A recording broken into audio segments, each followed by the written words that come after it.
Welcome, everyone. I call to order this special meeting executive session of the Scottsdale Unified School District Governing Board. The day is Tuesday, October 16th, 2018. The time is 3:06, and we will start with a roll call. Sandy Kravitz. Oh, sorry, I jumped the gun. Okay. Sandy Kravitz. Allison Beckham. Barbara Perleberg. Board members Hartman and Kirby will be joining us in the other room, in the conference room. So at this time, I'd like to make a motion that we convene an executive session for the following agenda item 3A, pursuant to ARS 38-431.03A1, discussion or consideration of general counsel's employment, specifically pursuant to policy BDG, school attorney. The board will meet to determine the general counsel's annual goals. Do I have a second? Second. Thank you, Board Member Kravitz. All in favor? Aye. Aye. Motion passes 3-0. We will convene an executive session. Do we have Thank to you. do the pledge?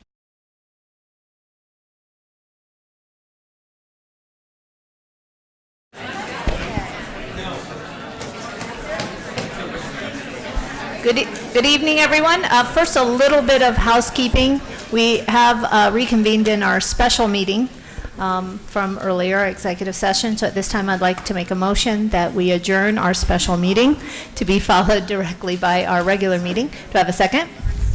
Thank you, Board Member Kravitz. All in favor? Aye. Aye. Motion passes 5-0, and our special meeting is adjourned at 5:08. And now we start fresh. Good evening and welcome. I call to order this this regular meeting of the Scottsdale Unified School District Governing Board. The date is October 16th, 2018, and the time is 5:08. Please stand for the Pledge of Allegiance. Board Member Hartman, will you lead us?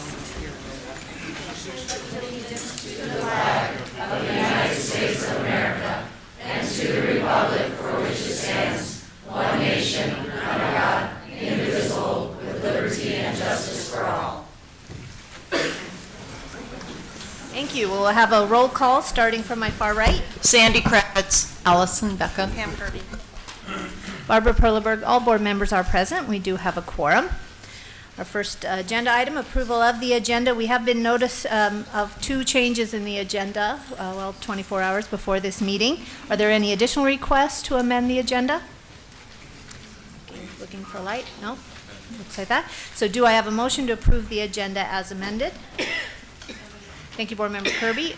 Second? Second. Thank you, Board Member Hartman. All in favor? Aye. Aye. Motion passes 5-0. We next call upon Dr. Creekard to present student and staff recognitions and celebrations. Thank you, President Brewer, members of the board. We have three celebrations to share with you this afternoon. And I'd like to start by asking our Assistant Superintendent for Elementary Education, Dr. Edie Navajo, to get us started. Good afternoon, President Perleberg, governing board members, and Dr. Creekard. Last year, Echo Canyon Schools preschool and pre-kindergarten program underwent an intense evaluation from Quality First. It's a signature program of First Things First. We are proud to report that Echo Canyon has received 5-star rating from Quality First, making it Scottsdale Unified School District only Quality First preschool program. Congratulations, Echo Canyon.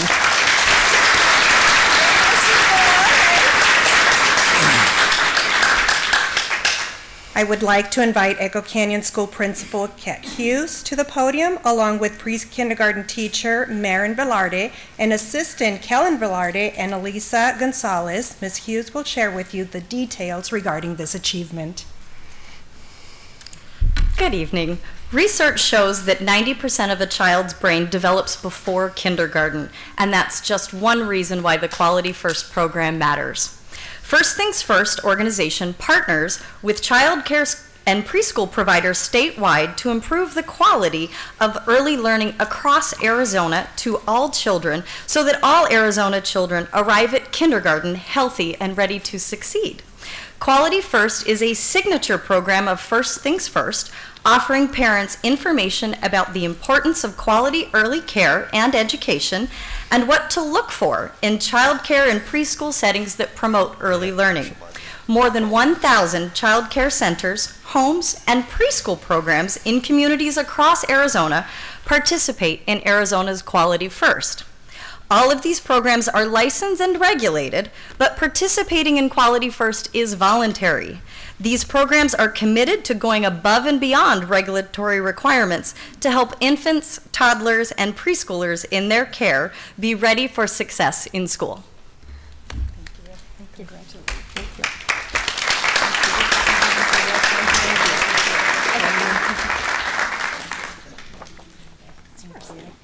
So let's hear it for them again, please. It's a huge accomplishment. Congratulations, Echo Canyon.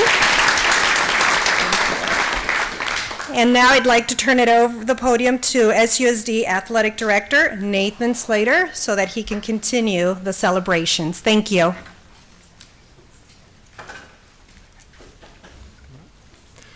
President Perleberg, Governing Board, Dr. Creekart, Sandra, I'd like to thank you guys all as well for your continued support of Scottsdale Unified School District athletics.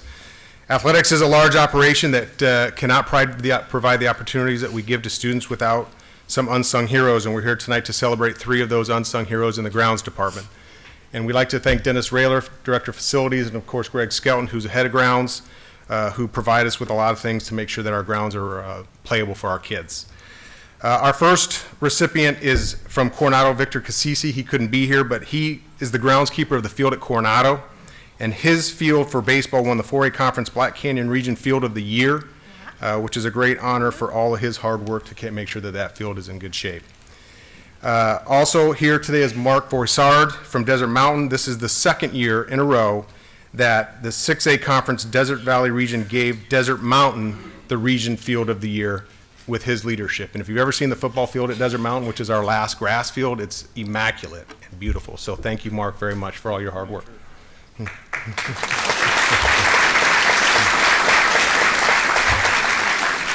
Also here this evening is Mark Plinsky from Saguaro. Saguaro won the 4A Conference Skyline Region Field of the Year, which is a great honor for Saguaro and all of Mark's hard work as well. So Mark, thank you very much.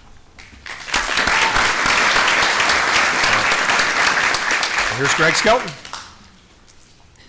Hello, everybody. 2nd year in a row that I'm up here talking to you all, and it's a real pleasure to be up here. I didn't write any notes.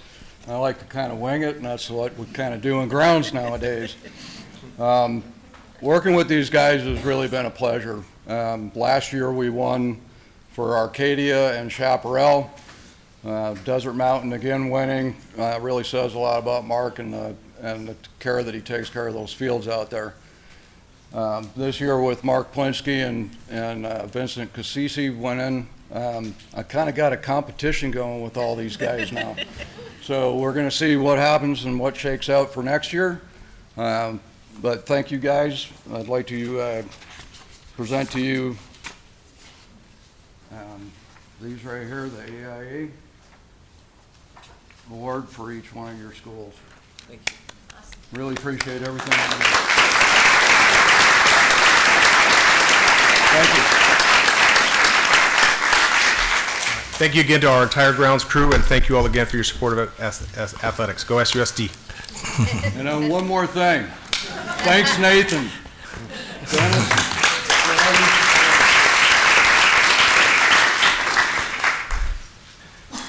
Great thanks to the grounds crew, always working hard. This year has been a real challenge with the storms and everything we've had, and they've knocked themselves out, kept our places safe and good looking, and we appreciate that, Greg, for you and all of the people in your grounds department. Thank you. One of the nice things that we get to do in the district is to celebrate people who have reached milestones in terms of the longevity of their employment here in the district. At the individual schools and departments, people who have reached their 5th year, 10th year, 15th year, 20 and 25th years will be recognized by their peers at their schools. Tonight we'd like to recognize the people who have, first of all, reached their 30th year as an employee of Scottsdale Unified School District. And I would ask Dr. Bowman, the Assistant Superintendent for HR, to help greet them. We'd like the people to come forward so that we can shake their hands and thank you and do that. And I'll read the names if that's all right, Dr. Bowman. First of all, Kathy Broom from Cheyenne, second grade teacher, if she's here. Byron Birch from Building Services at Yavapai.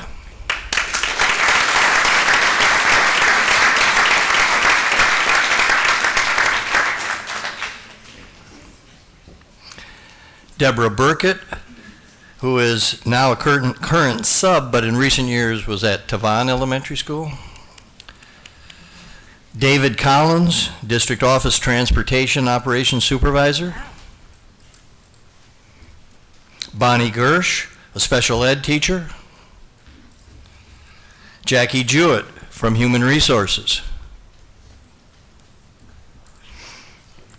Jennifer Martin, also from Tavan Elementary School. Gail Oper, who is a teacher on assignment in CMAR. And a longtime media specialist in the district. Nancy Smith, who spent many years at Laguna and is now a full-time sub. Kathy Travis, who is a speech-language therapist. Dina Tuffarelli at Arcadia and Coronado, teacher.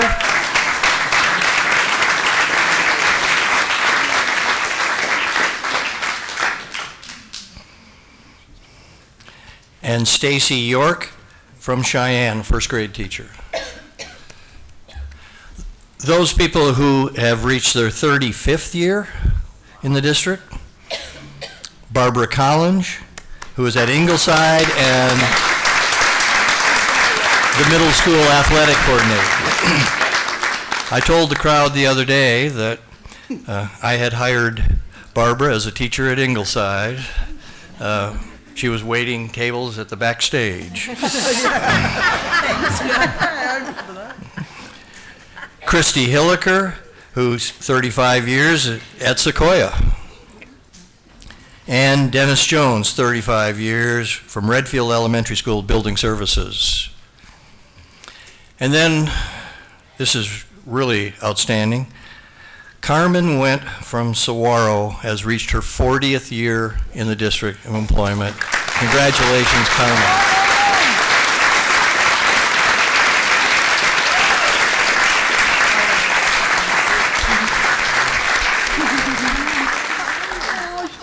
Thank you all so much for your service, for your continued service, and I know the great work that you all have been doing here in the district over those many years. I appreciate it. We all appreciate it very much. Thank you. Thank you.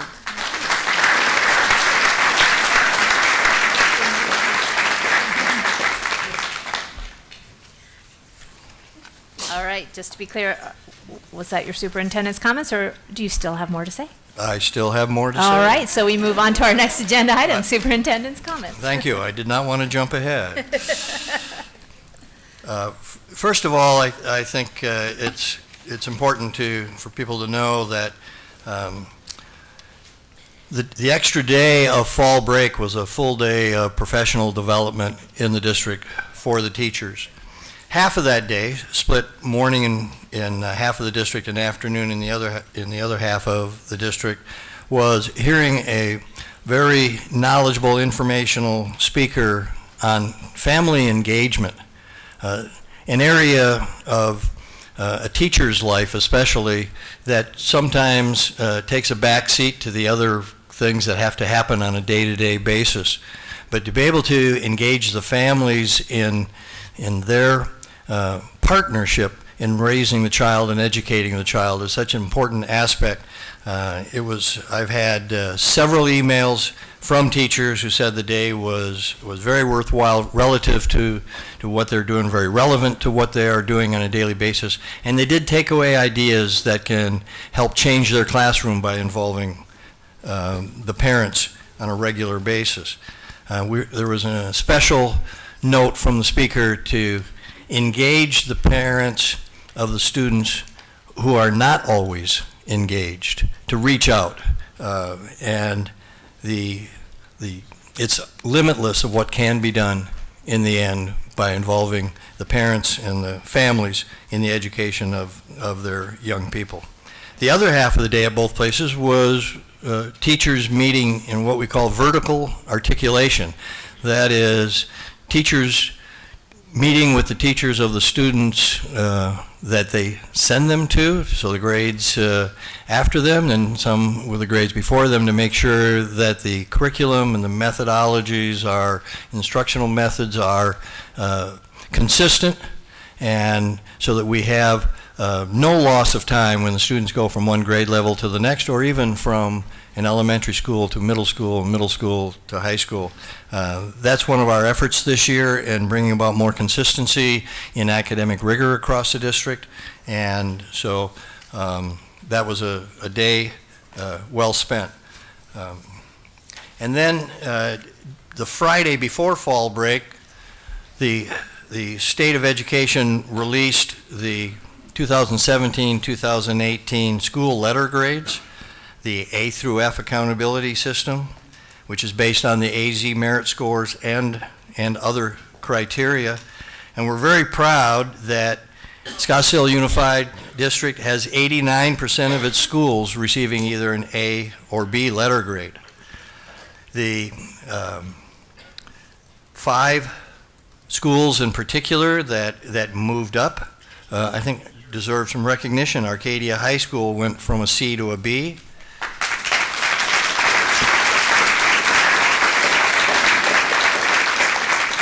Chaparral High School went from a B to an A.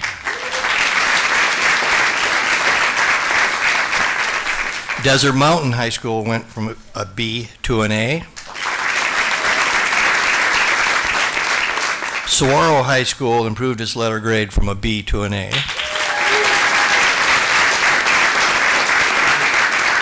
And a special shout out to Tavon Elementary that went from a C to an A. Congratulations. We appreciate the hard work and dedication that our students, teachers, and families put forth every day in the classroom to bring about these positive changes. And we want to continue that effort always as we move forward with academic rigor. So with that, we're proud of these schools and all the other schools. 89% of our schools, A or B. That's wonderful, and it still gives us room for improvement as well. So we'll keep working at it. Thank you. All right, thank you very much. Excellent. Our next agenda item is our first information discussion item, 6A, Navajo Discussion. Dr. Creekard, will you be starting us off? Yes, thank you, President Perlberg, members of the board. This item is a discussion of some of the options for Navajo Elementary School with some estimated costs, which helps give you information for later discussions during this month. It's important for everybody to know that this is a discussion item only. However, there is an action item later in the board meeting that will allow the board, if they so choose, to select a school or schools to be rebuilt. And this discussion of Navajo does not count them out for that. It's up to the board as to which schools they choose, and we have a process that we will describe and show you to help guide them in that decision. But that this will be a discussion of the Navajo options, and Mr. Jeff Gadd, the interim CFO, is here to present that information. Mr. Gadd. Thank you, Dr. Creekard. Madam President, members of the board, we have a PowerPoint that we would like to show you, and we revised it just recently, and Sandra will be sending down a revised copy. It's very similar to the one you had before, just tweaked it here and there as we received additional information. And then we have a one-page handout that if Michelle would just take it over there, we can hopefully answer most of the questions the board may have. Let me preface the presentation with, we have no numbers from the insurance company. We have a meeting with the insurance company, of which we ask lots of questions, but we do not have any numbers. They are waiting on their engineers to get them numbers. We're told that that's a couple of week process away. from now. What you will see in this presentation are numbers. The numbers come from us. The numbers come from me and Mr. Railing in terms of trying to give the board as much insight as we can. But I want to make sure that the board understands those are guesses on our part. They're educated ones, but they are guesses. And we're trying to share with you as much information as we can garner from our meeting with the carrier and with other sources. So we might as well begin with the PowerPoint. Thanks, Debbie. Debbie Spalding will run the PowerPoint for you.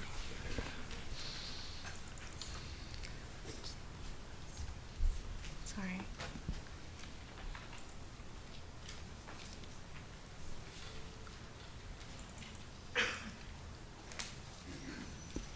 Next page, Debbie. One more. We tried to identify what we thought the options were concerning Navajo. There are 4 of them. The first one is to do a rebuild of the school on the site, similar to what we did at Hopi and Pima. The estimate is similar to what we have expended at those 2 schools, each $15 to $20 million. That is one of the options. It is the most expensive option. The second option is to do a remodel. We would refurbish all interior spaces, retain the roof and the exterior walls. We would do interior classroom remodels, new office with in the existing location but highly remodeled. We would remodel for technology and a number of other things. What we save, of course, in option 2 versus option 1 is we save the shell. We save the walls and the roof and the floor. So we have estimated that extensive interior remodel somewhere in the $10 to $15 million range. Option number 3 is to refurbish only those spaces that were damaged in the fire. That basically is the front 3 wings of the school oriented from the parking lot. The balance of the school in the back of the school would not be included at this point in option 3. And we estimate that if we did just those front wings, which is the majority of the square footage, that cost estimate would be in the $5 to $10 million range. And then the last option would be to do nothing, to have some process in place for facility consolidation review. I think the board has a meeting later on in a few weeks to discuss that subject. Or we could simply reopen it using the insurance company money alone, and they would intend to then return it to what its original condition was before the fire, with no interior remodeling, no changes of size of spaces, no office remodel, none of those kinds of things. It would simply be put it back to where it was.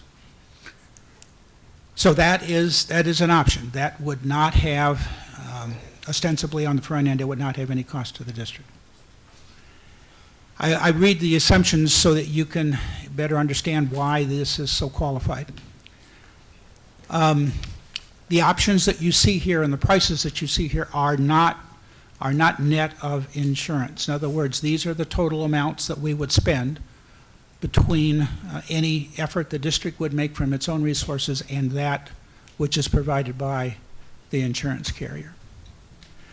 The cost estimates are ranged due to the lack of a specific scope of work. We have some general ideas about what we want to do, but they are very general. We have not had any professionals, architect, engineers, or anybody else go through that list for us and come up with any specific costs. And whatever we would do, the Navajo students would remain at Oak for most, if not all, of the 1920 school year. Obviously, the more extensive the option becomes, the longer the students would need to remain at Oak before they could return to Navajo. So those are the 4, as we saw them, likely facility options, and those 4 we're prepared to try to talk in the future to the board about whatever detail you want to the extent that we know it. Debbie, next slide, please. Let's talk a little bit about what we've learned from the insurance company. They will have a number for us in 2 to 4 weeks. The date of the fire was August 22nd, 2018. The policy basically says the district has 1 year from the date of the fire to tell us what you want to do. If you don't tell us that you want us to repair it, then we will cash value it to you. You can have the money, and we're done. So up until the end of that year, the board still has the ability to make a decision about what they want to physically do with the facility. From the policy also, it gives the district 2 years to finish whatever the project is. And obviously this relates to the insurance company because they would be contracting a lot of it. But there's a 2-year provision in the policy from the time of the loss, the August 22nd date, to when that refurbishing, rebuilding, whatever process we use needs to be complete. The 2 slides, the next slide refers to both number 3 and number 4. The board asked at the last session that we try our best to tell you what we believe from meeting with them, Dennis and I, what's covered, what's not covered, as best we can tell. And I want to stress that there is a cash value designation, and there is a replacement cost. The replacement value would be to put the school back to where it was before the fire. If the district chose to not do a repair of the facility, then a cash value would apply. And the cash value would simply take the replacement value, would be minus depreciation and code compliance because it's not being repaired. So they don't take responsibility at that point on a reuse basis for any codes that might be applicable. And the depreciation is simply whatever was already partially worn or worn out, we will value that asset at half of its cost. Just like you would have a car, and your car was 5 years old and you got in an accident, we're not going to give you the cost of a new car. We're going to depreciate it by the 5 years that you've had the use of the car, and that's the same thing that's being applied here. And we'll deal with this subject a little bit more in just a minute. So I want the board to understand that there are really 2 values. One is a replacement value, which basically is one of they proceed with the refurbishing and repair of the school. The second one is if we chose not to do that, we simply ask them to pay us cash for the loss, then we would revert to a cash value. Debbie? Next slide, please. Oh, got it. Very good. Yours quicker. Okay, what's covered? What's covered, by definition generally, is those areas damaged by fire, water, or smoke.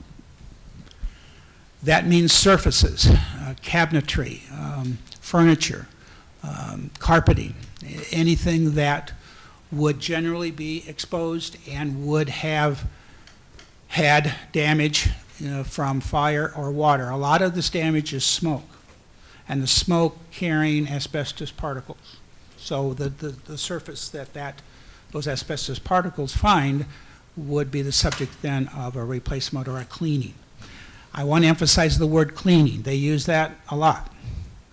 If it's cleanable, meaning it's a hard surface, we'll likely clean it. If it's not a hard surface, we will likely replace it. So a lot of it depends upon what success you would have given the type of surface that you have in terms of removing any asbestos fibers.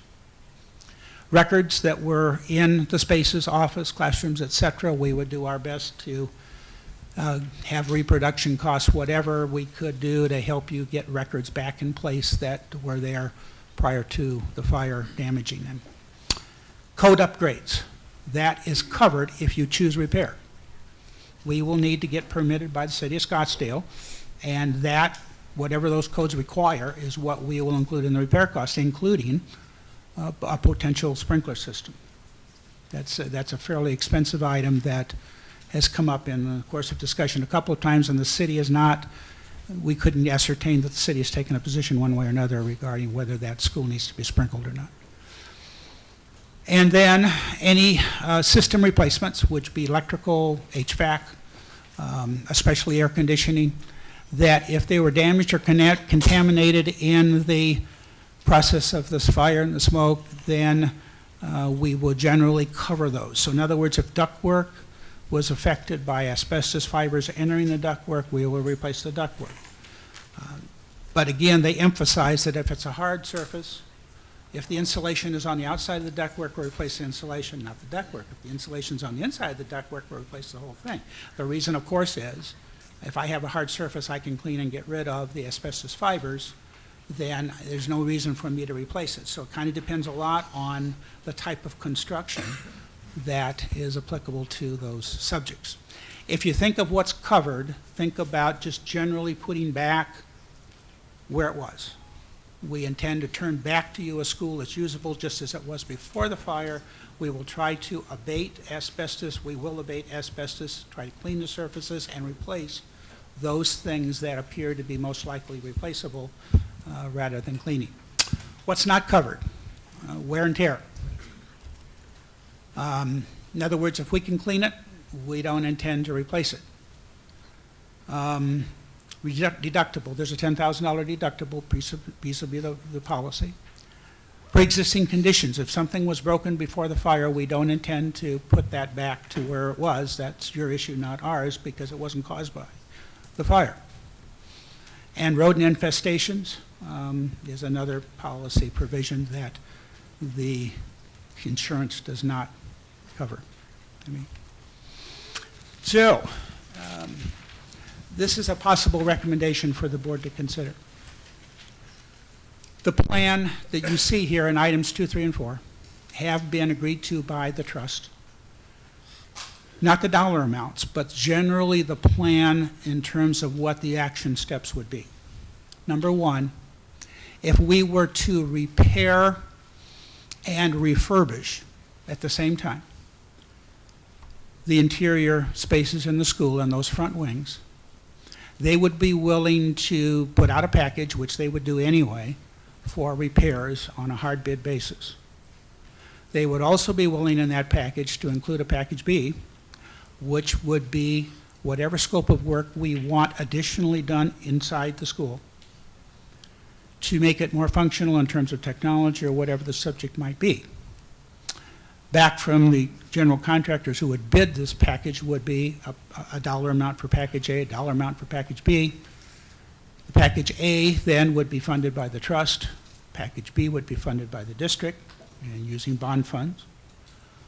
We would select an architect to work with their architect in terms of developing the scope of work for A versus B. And the reason we're doing this is it's obviously such an overlap between what they do in the space and what we do in the space to try to maximize the use of their dollars.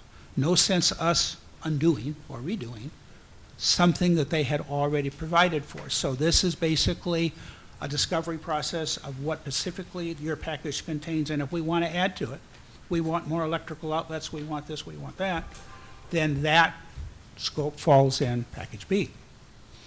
So the intention of doing this approach is strictly to minimize our dollar investment, but at the same time maximize theirs, and at the same time produce a school interior functionally that would last for the next 15, 20 years, however long. Number 3 is if we said the district scope, and this is, a guess. It's nothing more than that, but it's an educated one. If the district scope were approximately $5 million, our package B price, and their package A price is somewhere in the neighborhood of about that same amount, which we also suspect it's going to be in that neighborhood somewhere.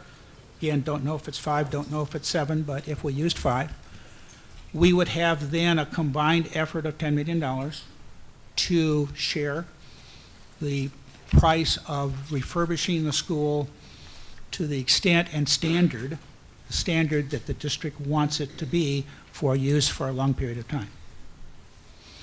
So that is a recommendation. It would apply to either selection of option 2 or 3. And I think it's definitely workable. They have agreed to the 2-package approach. They have been very agreeable to whatever we want to do. We're happy to try to help you with that, but understand our obligation is limited from a policy standpoint to pay for those things that are damaged. But I get the impression generally from them that they are more than willing to try to cooperate and see us at least halfway or more of the way there. So that's a good sign. Debbie? Next page. The wings that are affected by what I just talked about are those three on the left-hand side, the majority of the square footage. You can see the parking lot on the very left-hand side of the screen. The space that's on the right was unaffected by the fire. So if we did anything there, it would not be an obligation of the insurance company. It would be an obligation of the district's bond funds. Back in that rear part is the library and music spaces especially. Most of the classrooms, the office, those kinds of spaces, the cafeteria, are all in the front three wings. So by assuming an effort that involved the first three wings, we would not only have the majority of the square footage, we would have probably the space that's probably used the most by the most number of students. And it's depicted here again on the floor plan.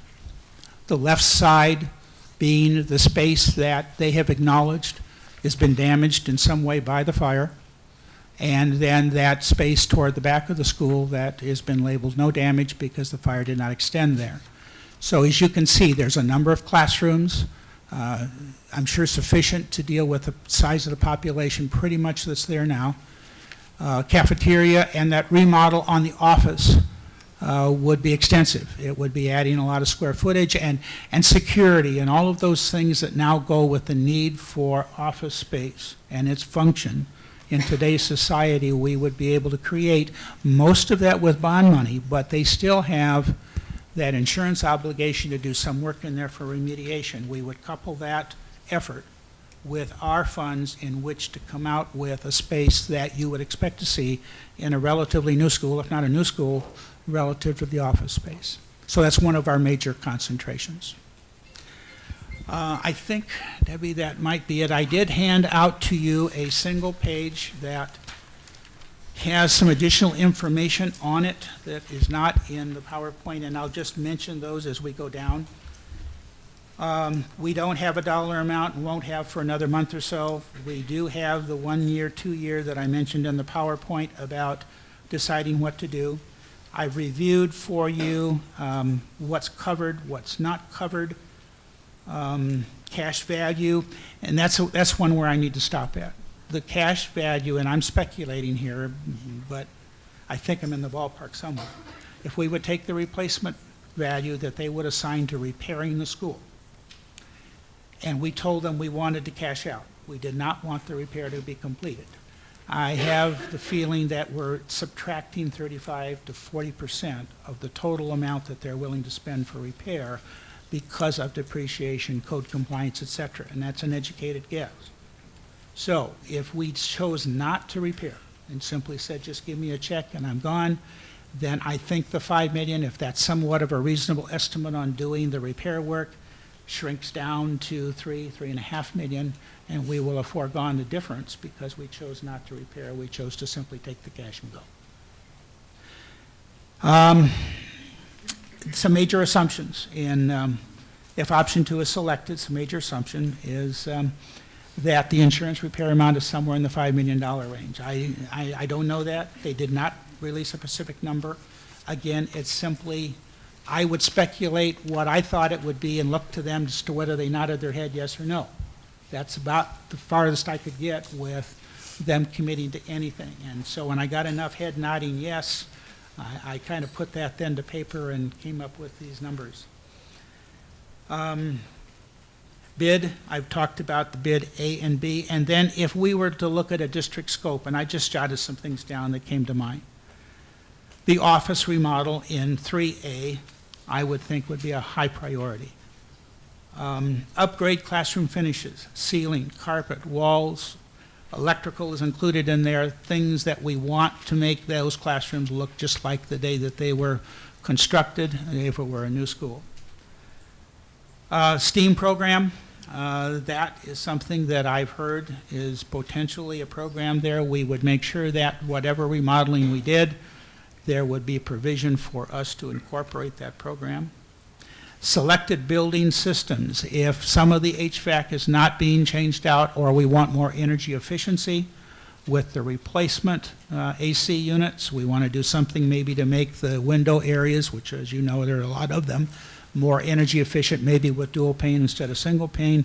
We would try to include that within the district share. And the exterior appearance, especially from the front of the school, it's a nice red brick appearing school, but I think we could make the front look even better than it does. I mean, it would look a little bit more modern, but we would keep the same general red brick appearance. Nothing wrong with that. We just make it look nicer, that's all. So those are some early thoughts, best I can do at this point in time. Gives the board some ideas to consider, and we'll know more in 2 to 4 weeks when we get a final number from them. But I think what you have here is generally what you're going to find that we have when we finally do get a number from the insurance company. Any Thank you. questions? I'll try to Yes. answer. Board Member Kirby. Thank you, Mr. Gadd, for the presentation. It's very helpful. One question I had on the joint bid where you discussed possible Package A and Package B. Can you help me with who manages the contractors, the architects, the engineers, the general? Is it the insurance company and the district so that we're co-managing? Yes, yes. It clearly operates just as we would with our own project. We would have someone in the field.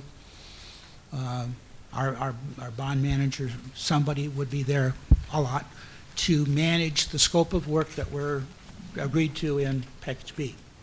And I'm sure the trust will too, but I mean, we would operate no differently than if it were all our money, all of our scope. There was not another party involved in terms of supervision of the contract. Okay, and then as a follow-up, if we took the option to just take the insurance money and just repair, do nothing, the district doesn't add anything to that, who manages the contractors? The trust would, because So- it would be all their funds and all their scope. So we would be very hands-off. Yeah, And- we would generally be, other than to say to them, we don't like this, we don't like that, but generally it would have no. We wouldn't have to dedicate We our. have no skin in the game at all. And we It wouldn't- basically would be for them to decide. And we would not have to dedicate SUSD personnel to the project. That's correct. Okay, thank you. Board Member Hartman. Thank you. Thank you, Mr. Gadd. Just a couple of questions. So on option 4, where it is insurance repair, so repair damage only, the only cost with that would be the $10,000 deductible? Is that right? That's correct. 10,000, okay. Thank you. And then my second question is, back to that Package A and Package B, it wasn't clear to me on Package A, it says repairs, and then it says trust dollars. Is that just referencing the insurance, or are there? Yes. Okay, that's just insurance Yes. dollars? Yes. Okay, the same 10,000. 10,000 deductible, and of course, Package A would be all their responsibility to budget and pay for. Package B would be ours. So when I say trust dollars, it yeah. means the insurance carrier dollars. Is basically Insurance, what that okay. implies. Yeah. Okay. Thank you. Do you have any other questions? I do have one, so I'll throw it in there. And trying to keep in mind all possibilities as we have this discussion. My question has been, and I understand if the insurance company has not answered this at all, but looking at the option 1, construct a new school on-site, full rebuild, tear down, rebuild type thing. Do we know, would the dollar amounts go to the, I'm trying to look here for would it go to the cash or the replacement value minus depreciation and co-compliance? Or would it go to the actual replacement value? It would go to the cash value because we've selected not to repair. Okay. So Okay, the offset to option 1's price would be somewhere in the $3.5 million range Okay, as a cash value estimate on my part, rather Okay. than the full $5 million that they would devote to repair. okay, all right, thank you. Board Member Hartman? So I had just one more question. I realize the options outlined here, because these are the options we can potentially select this evening. That makes sense. However, is there another option that's kind of if we choose to, for example, repair, which is just bringing it back to the status that it was, we could still put it in the queue of potential. I mean, if we wanted to do the other areas that you talked about, which were the office and, maybe some of the other desirable areas, but we could address that later. You could, however, I think that there would be some lost cost reduction for the district because the trust would have repaired the old office where that money could have been used to supplement the district's effort to remodel.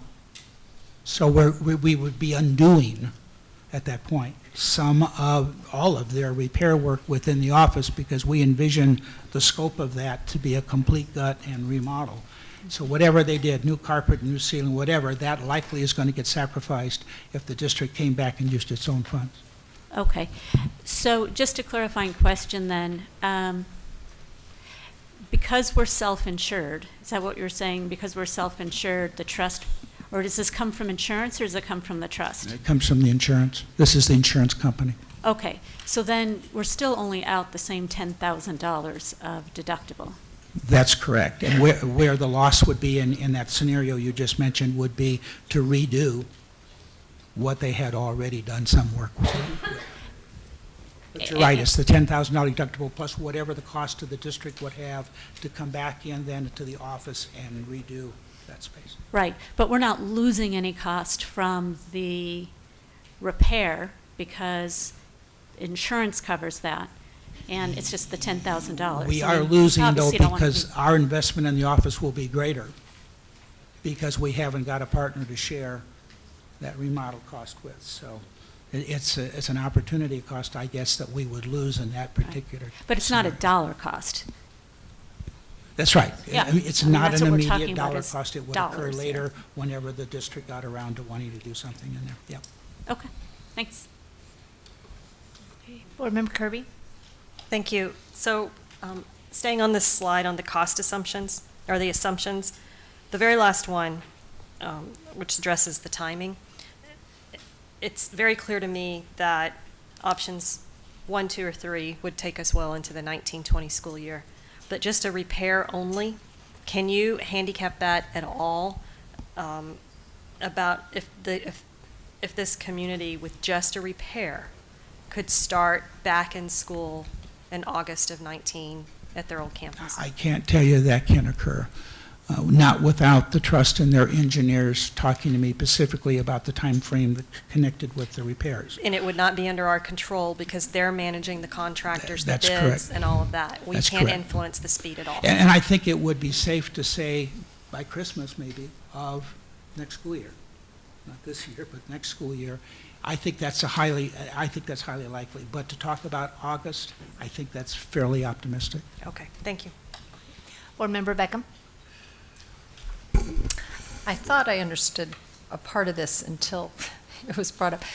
Could you explain to me the relationship of the trust then to the insurance company? Because you said that the trust would be managing the repairs, although the insurance company pays for it.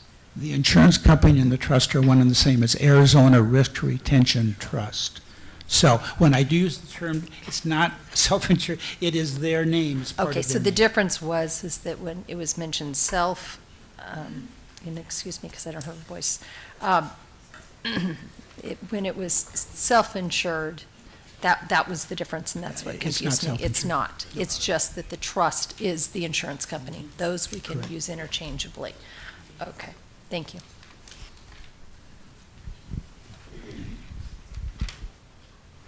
Board Member Beckham, did you have a follow-up? I do have a follow-up. I'm a little confused of why, even though the insurance company is the trust, and it must be a little bit different than if it had been State Farm, as we all think of an insurance company, why they would be 100% responsible for choosing how it's going to look and what carpet's going to go in there, there would be costs by our district because we have the, excuse me, what we're trying to do is, get the carpets to be all the same and some of the paints to be all the same, and so that so we would have some skin in the game. We would have time, energy, and money put in to helping with design with the architects, and then to make sure that it is correct. I mean, not correct, but the way that the school would be approving it. So, I think you need to understand that the Arizona Risk Retention Trust is a self-insured trust that insures all Arizona school districts except 3. mm-hmm. They are a self-insured trust. They are. We are not. They are. Okay. So that's why it's called a trust, because there is a stop loss, and they have reinsurers that will come in and help them if the loss were really major. You're right. We do have a standard. We would want to adhere to that.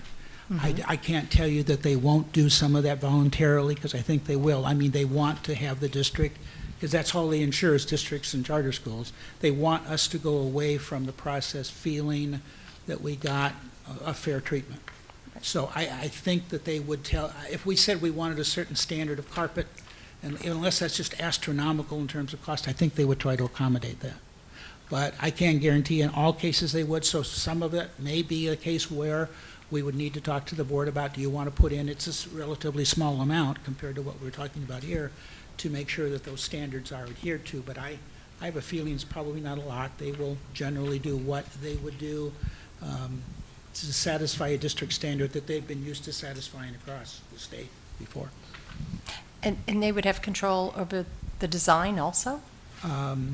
Yes, I mean, obviously they would take input from us, and I think would be as fair as they could be, but yes, they would have the final say over the design, yes. Okay, thank you.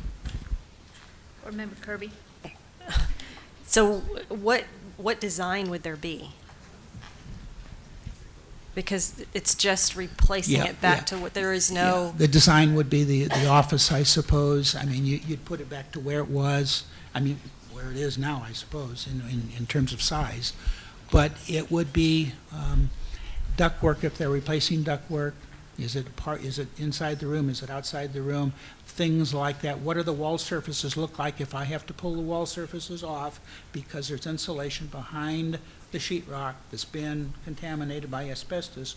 Do you want me to put back, a writable surface? Do you want me to put back just straight sheetrock? I mean, those kinds of things would come into some play in terms of design. It's really the materials that they would use to replace those that they have removed, and whether we cared about what kind of surface it was, et cetera. So if you think about the community involvement, where, if any, would you see community involvement in a just repair? I think my recommendation would be, once they get far enough along in the process, that they know what they want to do, that we have a large community meeting, and they present that plan to the community. And if there's areas in there that the community and or the district feels need to have different kinds of attention, we express it then. And as I say, they are sensitive to some extent, they are sensitive to district and community, because that's all of their customers are in one of those two categories. So I think that they would be reasonably, as long as you're not telling me that I have to double the price because you want carpet that costs $50 a square yard instead of $15. I think they would be fine. But is that where the possibility may arise that the district says, I want carpet that's $65 a square foot, and the insurance says we only pay up to $50, but if the district wants to kick in the extra $15, then that comes out of the bond, which is that creep that you get. Yep. Okay, Yep. thank you. Okay. Any other questions or comments? All right. Thank you very much for all the information. Oh, sorry. Board Member Kravitz? I don't mean to get too much into the weeds, but, okay, so option 2, we create a shell of a building and we rebuild everything from the inside out. Option 3 is just basically cleaning out what's already there and making it usable again. with some degree of remodeling, selected spaces and systems that the district would want to do. Okay, my concern is the asbestos, from a safety standpoint. Can someone explain to me how that is abated and that we are ensured that there is no lingering asbestos so that 20 years down the road, 30 years down the road, we don't find out that, oh, we have a problem here, or that it wasn't completely Well, clean? they have to do the abatement. They know that. They've had several people in there helping them with some environmental cost estimates to do that. Right. So they're very clear and understand the sensitivity of making sure that that is taken care of. So, I mean, And under that option 3, when I say that option of removal of asbestos would be their responsibility as long as we took either option 2 or option 3. But, okay, so option 3, those classrooms would look pretty much the way they looked before the fire, then there would have been no updating for a true STEAM program? Pretty much. Okay, pretty so much. no labs, no additional... Pretty what- much, it would be right. all of their money pretty much in 3, because we would be very selective on, if we had a limited budget and bond of, let's say, $5 million, Right. we would be very selective in 3 versus 2, where obviously the budget is doubled for us, and that's where you would see some extensive remodeling being done. I think the office is a given for us. We want to highly prioritize that one. But if we wanted to change the cafeteria, the stage, all of those things that go with the cafeteria, then that's a 2. It's probably not a 3 in terms of the amount of money that we would have. And same for safety and security issues, that's a 2, not a 3, correct? Yeah, I think especially extensive security would be a 2 rather than a 3. Okay, I just want to make sure I'm Yeah. following correctly. Thank you. Mhm. Board Member Hartman? Thanks. I just wanted to clarify, in option 4, insurance repair of damage only, does that include the abatement of asbestos? Yes, it does, and it also includes bringing it up to code. Yes, it does. Okay. Yes, and abatement will be a major expense. There's no question about it. Right. Which is covered by insurance in that Yes, option? that's correct. Okay, Yes. Thank you. Okay, last call. Any additional questions or comments? All right, thank you very much for all this information. All right, so we move next to our information discussion item, Agenda 6B, discussion on school year calendar for 2019-2020. Dr. Creekard. Thank you, President Perleberg, members of the board. You understand that since early this summer, we have been talking about a couple of calendars. We looked at this year's calendar and decided in the end not to change it. But I was instructed to bring back the 2019-2020 calendar with the purpose of completing the school year before Memorial Day. So we have looked at that calendar that was originally adopted, which has 4 days of school after Memorial Day. And to recapture those 4 days, we and actually needed a 5th day so that we have graduation on the Thursday night and the students not required to return on Friday. So school was originally slated to start on August 7th, and to move that to a Monday, August 5th. For this year is 2 days, to remove the professional development day after fall break on October 14th, and also the professional development day after winter break on January 6th, as well as recapture that Friday. The calendar as proposed maintains the 180 days. It maintains a full week of fall break. It maintains 3 days off, the Wednesday, Thursday, and Friday of Thanksgiving. A 2-week winter break. The national holidays, Martin Luther King Day, President's Day in February, 1 week vacation in March, Good Friday on April 10th, and completes the school year on May 21st with graduation that night, which is a Thursday. So I'm proposing those calendar changes for the student calendar for 2019-2020. Any questions? I see no lights. Does that mean no questions? Then we will bring this as a consent agenda item in the next meeting.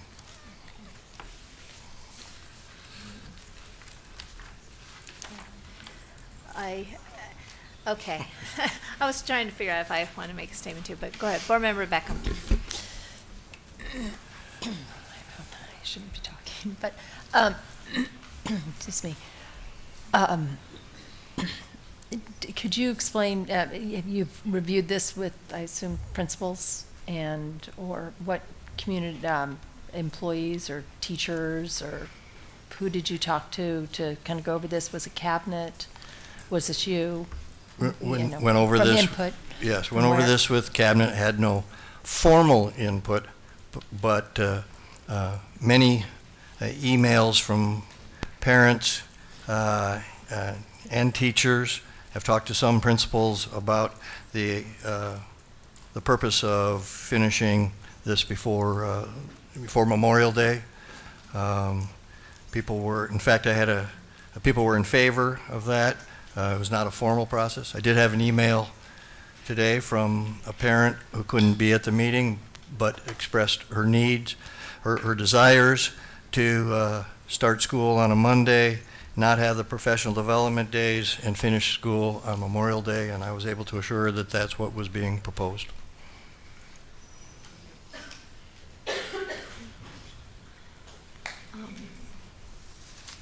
All right, I'll make just really a comment. It's not a specific question. I understand the reasoning for the change.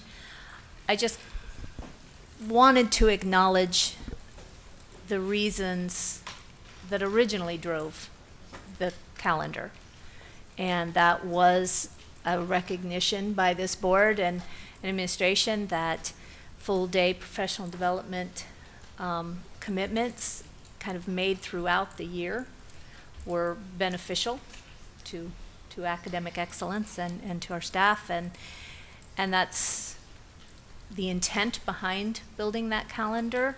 I know we're not necessarily losing, my understanding is we're not losing those professional development days, but we are kind of losing that value of them spread out throughout the year, and really enhance the dialogue between staff. That was the goal.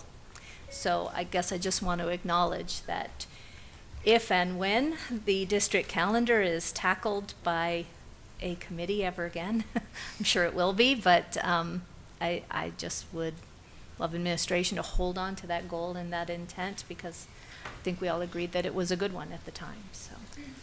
Thank you, and I'm a firm believer in professional development, and I believe that the half days that we've had traditionally in this district for professional development can be meaningful. Cabinet has talked about what we can do to make sure that those are days that will provide results for teachers, help for teachers, so that parents and students will be able to see after those days that there has been changes, that the professional development was worthwhile. I think we can structure those days to improve that.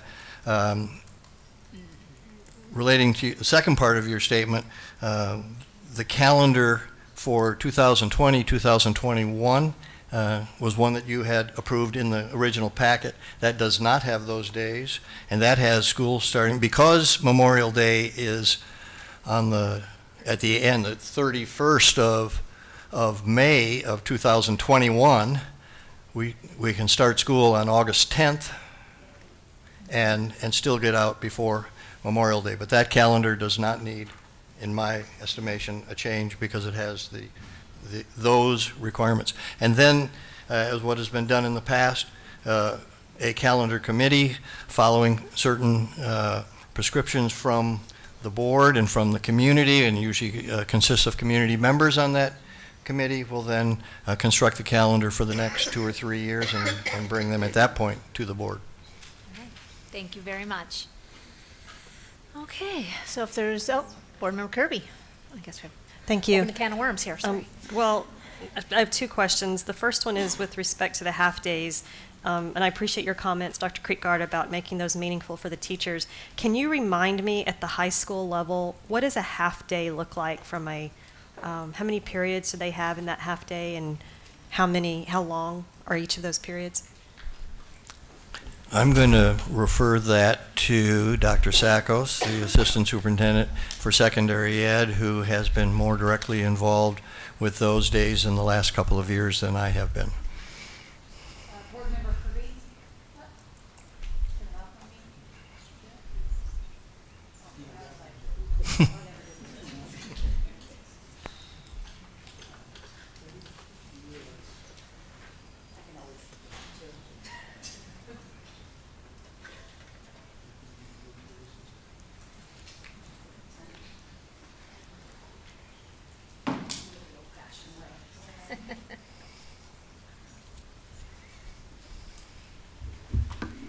Board Member Kirby and members of the board, traditionally speaking, the high schools have done a variety of schedules for their early release to make it very meaningful. So some of the campuses have done where they look at the early releases throughout the year, and they'll have on that day periods 1, 3, and 5, where the alternating early release day would be periods 2, 4, and 6. So you're able to offer a full period on those early release days. Another way it has been done, depending on the activities on campus, is they have also shortened the period or have done some other types of activities on those early release days. So they may incorporate a assembly if they have something going on.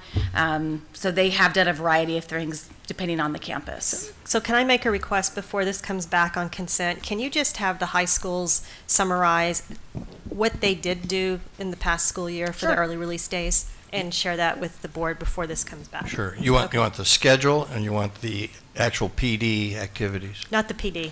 Okay. I believe you on the PD. I want to make sure it's meaningful for students as well as teachers. I agree.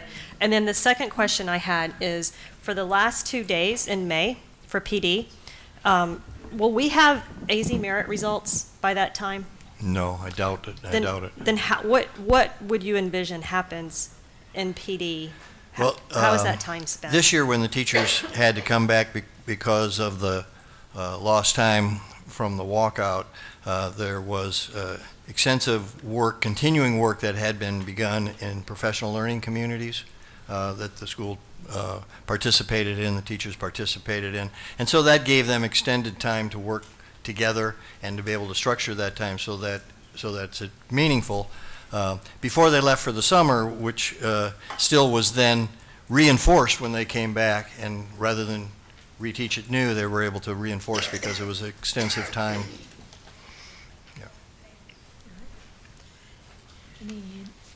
Board Member Kravitz. Can we include middle schools also with Ms. Kirby's request, because they change classes also and they would be affected, if I'm not mistaken, by shortened day and since they have the bell schedule? Thank you. Sorry. Any additional questions or comments? Oh, all right. Thank you very much, Dr. Creekard.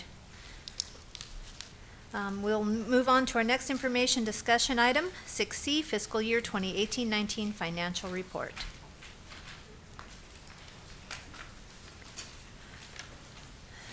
Mr. Gadd. Madam President, members of the board, just a new microphone. The financial report, as I may have mentioned to the board before, is going to be a monthly affair. We're going to produce it for you at the second meeting of the month through the end of the prior month on a cumulative basis.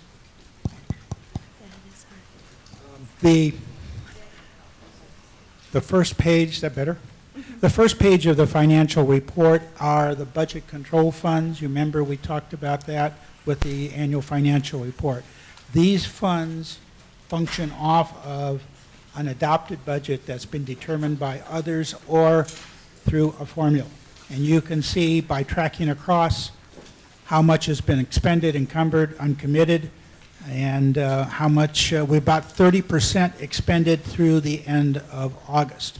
So what you would be interested in is if we have some of these budgets that are high or low in terms of the percent expended, we might want to ask some questions about that. But these, especially Fund 1 up at the top, that's your M&O budget, the big one, that's the one that will probably have some of the most questions connected with it. Page 2 is the cash control funds. They are, as I mentioned earlier, a function of the revenue the district takes in. They all are carry forward funds, meaning if we don't spend the money, we get to carry it forward to the next year. You can see that we have $98 million of beginning cash balance across all of these funds, and we have $51 million remaining as of the end of August. So that gives you some perspective on that subject. The next couple of pages are student activity funds that we have labeled each month in terms of where their balances are, and we've done it by school, not by club, but by school overall. And then the last page takes the bond program and summarizes the expenditures and encumbrances so that the board is aware of where that particular item is at. So, Madam President, members of the board, that's the structure of these financial reports. We've tried to do it where we could put as much information as possible into as few pages as possible so that it's more readable for you. And if you have any questions, we'll try to answer them.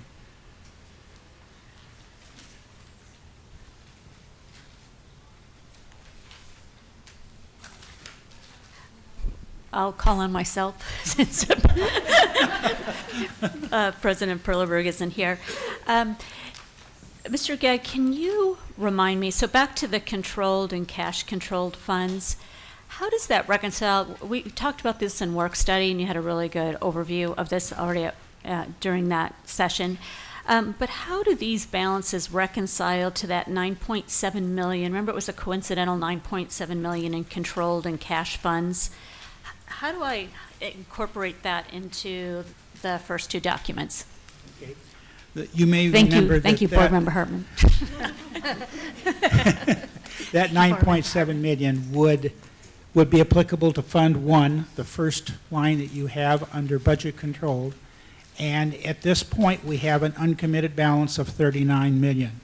At the end of this year, if that number turns out to be $9 million, then that would be the number that you just referred to as a budget capacity, budget balance.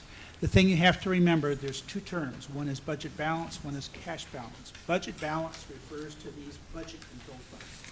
And it means that we had X amount of money left from what was given to us to operate for the year. And in this case, the 9.7 refers to the first line, 001. That same amount of money would then refer to one of the items on the next page on the cash control side, and I think the example we used, you guys remember? Okay, we used Community School Fund as an example. It's about, it's 520, so it's about a third of the way down the page. If that $4 million that we have currently ends the year with additional revenue at $9.7 million, then that is the second number, Mrs. Hartman, that you talked about, is that's a cash balance. It's in a particular fund. It's in community ed, and it's one that is high. And as we talked before, these cash control funds that you see here will play a role in our recommendations to you for next year's operating budget, next year's M&O budget. We have some issues, especially enrollment issues. So some of these balances are high. That's good, I guess, because it's better than having deficits that we're trying to fix. But in some cases, it's more than the balance should be, and we'll be using those balances to help us balance the M&O budget on the front page without impacting programs nearly as much. So that hopefully is what I hopefully I answered your question. Board Member Kirby? Thank you, Mr. Gadd. So you were touching on where I was headed with my question. And if you look at Fund 1 on the budget controlled funds, M&O, we have expended 24.24%. But with current year funding as the revenue source, while I realize the budget is the budget, it doesn't change, to ensure that we balance our spending with our revenues, we should not expect to see 100% of that line expended, correct? Correct. Okay. One expansion of that, Mrs. Kirby, is that we likely will be recommending to you our revised budget for the current year affecting M&O at your December meeting. It's because our enrollment estimates of decline were not sufficient. They were not high enough. So that formula that produces that budget amount is going to go down because there is less students to use in the formula. So all the more reason to have a balance over here that we can deal with without having to make mid-year adjustments. And so that's, unfortunately, I believe that we're talking about a number that's in excess of 500 at this point. Okay. So that's going to be an adjustment downward, and you're right. I mean, that balance, I think I mentioned it should be in the 4 to 6% range. Mm-hmm. I would suggest strongly that you stay within that range so that you have the flexibility to deal with exactly the item I just talked about. Yeah, I just wanted to impart to anyone who's looking at this, thinking that we've only spent 24% of our M&O, I didn't want anyone to walk away thinking we're holding back, because we're not. That is to the budget, and right now our revenues will be lower than this budget amount. That's correct. So if we Yes. want to deliver a balanced budget, we need to be well under a glide path, under a glide path to 100%. Okay, thank you. Yes, ma'am. Any additional questions or comments? All right. Thank you very much. That moves us on then to our information discussion, item 6D, M&O override, capital override, and bond fiscal year 2018 report. Mr. Thank you, Gadd, it Madam is your President. night, isn't it? Members of the board, one more report. This one is required by law. The statute is referenced in the agenda item. It requires annually that we present to the board the expenditures that we had in the M&O override, the capital outlay override, and the bond expenditures. They are listed here for you, both 17-18, excuse me, and the proposed budget for 18-19. So that's what the statute requires. This last year, we had $18 million expended in M&O, $7 million in the capital outlay override, and another $35 million in bonds. So it's basically simply a review for the board in these selected areas where voter approval was required of what the district has spent so far and what its budget is for the current year. All right. Any questions? Board Member Beckham. Thank you. For that, I just want to put the funds down. So the M&O override, what code was that? It's in Fund 1. That and is we have a 001? project, 001. It's just We have a called project override number here. that tracks inside 001 Okay. the override amount. And then obviously you have down 611 for the proposed cap override. What about 610, the unrestricted? Is that not required to be reported? Or how do those two differ? 610 is the annual allocation from the state, from the governor, and the state legislative budget. That's a formula. The 611 is the amount that the voters approved to exceed that formula amount. It was 8.5 million, I believe, was the approval, of which we spent a little over 7. And we don't have to report that? We just Okay. report how much we expended. The difference between this and what was authorized is part of our carry forward in capital outlay. It loses its 611 identity at the end of the year and moves to 610.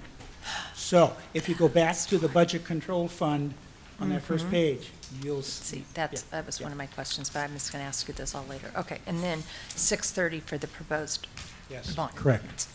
All right, thank you. Any additional questions or comments? Oh, Board Member Hartman. Thank you. Not sure your light's working. Okay, now it Thanks, is. sir. Just one question, just reconciling the prior conversation to this conversation. And so if this is, what we're looking at are fiscal year 18 and 19 side-by-side comparison, the total number, the 37,218 at the bottom and the 52 million, if we have a, 1 to 2% reduction in ADM, what does that increase actually reflect? That increase reflects the change in the base support level from the state. And you might recall that that included a 10% salary adjustment for teachers. Okay. So it forced upward, as a 15% override, it forced upward that M&O budget override because of the base moving up. It only moved up to that extent because of the teacher salary increase. Okay. Thank you. I just wanted You're to welcome. clarify. Okay, any other questions or comments? No? Thank you very much. We'll move on to our last information discussion item, 6E, first read of revisions to policy FEA, educational specifications for construction.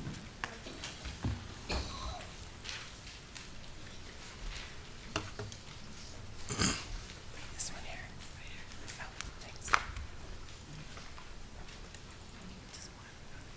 Thank you.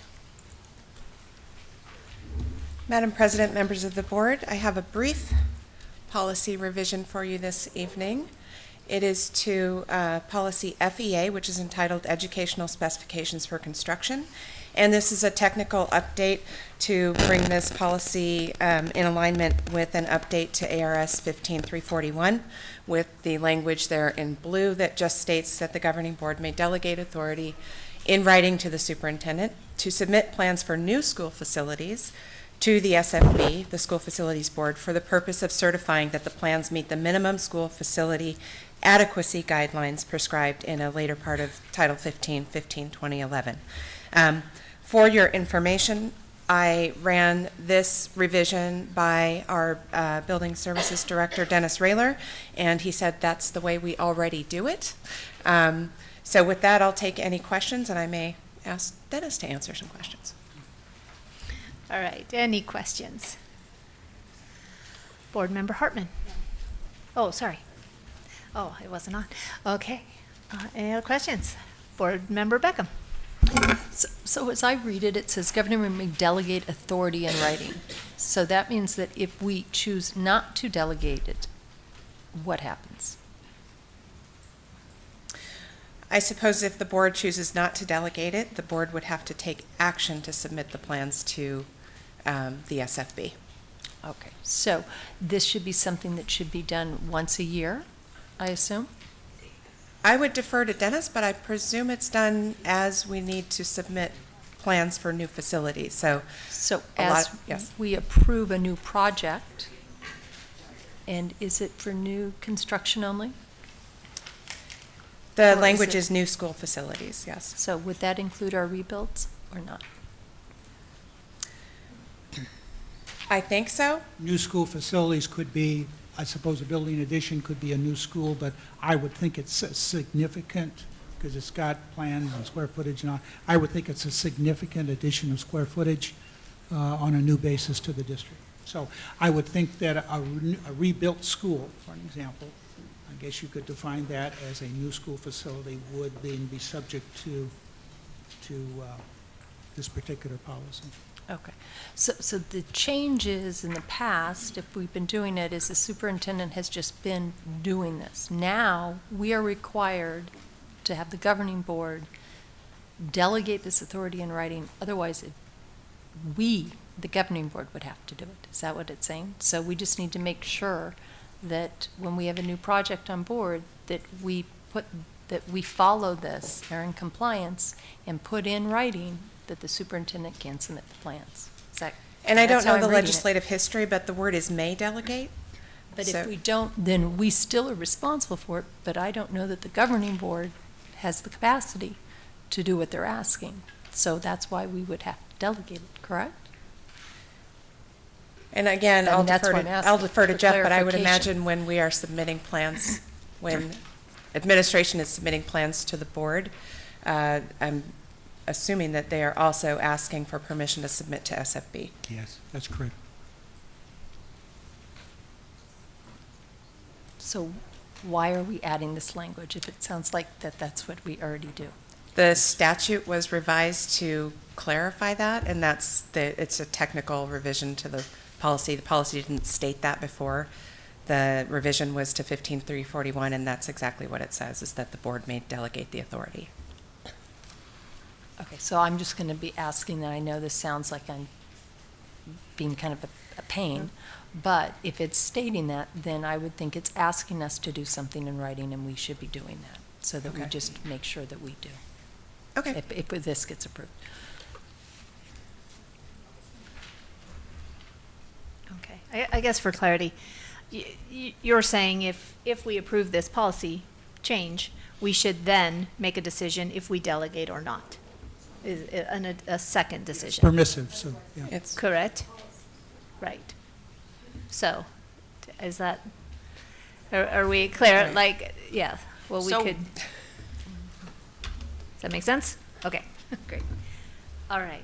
Board Member Kravitz. So would you be more comfortable if we changed it from may delegate to will delegate? No. Okay. Just making sure that we Sorry, all I'm are on the just- same page and no, that I'm just we trying to are in figure out, okay. compliance, that we don't think that it's something we don't have to do. right. Because if we don't do it in writing, then it is up to the governing board then to follow A, B, C, D, E, F, and G and submit plans.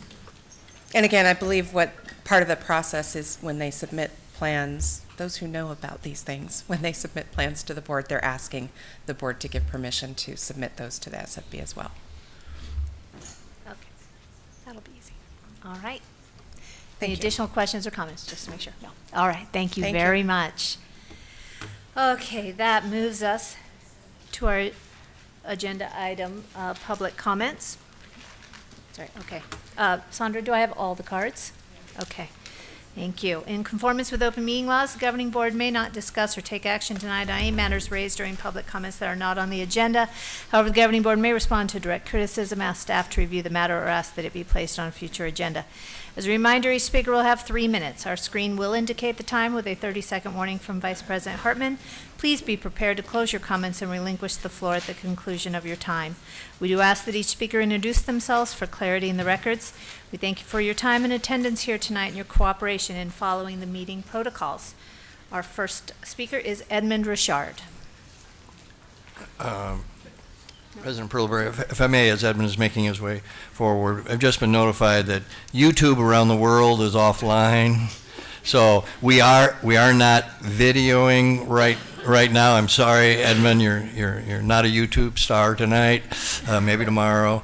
But we are recording, and we will continue to record. Just wanted to let you know. Thank you. Thank you. Okay, if everyone's ready, good day. My name is Edwin Richard. To all those in the dais, I sort of have a creative event tonight. Our crossing guard for Tonley Arcade had to leave because, well, the financial stuff is so much fun and she wanted to go to sleep. So, I'm sort of going to summarize what she wanted to say because it leads into what I want to say. You do realize that Tonellia was consolidated into Supai with no plan on how to get it out of consolidation. Tonight, we have the Navajo people here waiting ever so patiently, and we get to hear the wonderful, joyful voice of our CFO talking about things, and guess who's missing? The insurance company. It seems like this district, from bottom to top, has policy. This is why I have Michelle Marshall, but we have no procedure for anything. Because you know what Miss Ruby Sweet is complaining about? The Tonellia Arcade School is not zoned for a school. Think about it. That school's been there for how long?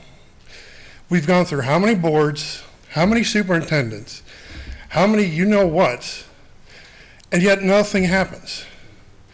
You would think something that simple would be Thank you, Ms. Sweet, for bringing this to our attention. This is the process. We're going to get it done. Here's the feedback on this. It's done. But no, she's had to call me. I've had to talk to community members. We're actually getting the cities involved because apparently the school district has no process to fix something as blatant as that. Apparently you guys don't have a process on how to deal with a fire at a school either. Because, you know, think about it. Mr. Gadd and our bond person over there had this wonderful discussion where maybe they forgot and they didn't want to become YouTube stars, but they did. What is with the floor of 400 kids? Navajo's below 400 kids, or is it? I don't know. You guys don't have solid numbers. Are we going to go to A&E again? If we do, please, we can make a school out of their reports. But if not, you guys need to really stop and think. You're twisting every community up, and every 2 years the board flips, the superintendent changes, and no one gets an answer. I'm telling you, dear Lord, if they stay in the Oak School for yet another school year, and you would assume they're going to get more kids there, I really have to ask you all if you all suffer brain trauma, because you can't put these outrageous claims out there without having a plan. So please give them a plan. Hell, give me a plan for a crossing signal. Thank you. Jeff D. Domenico. Sorry if I butchered that. Jeff D. Domenico? Okay. Shanda Carithers.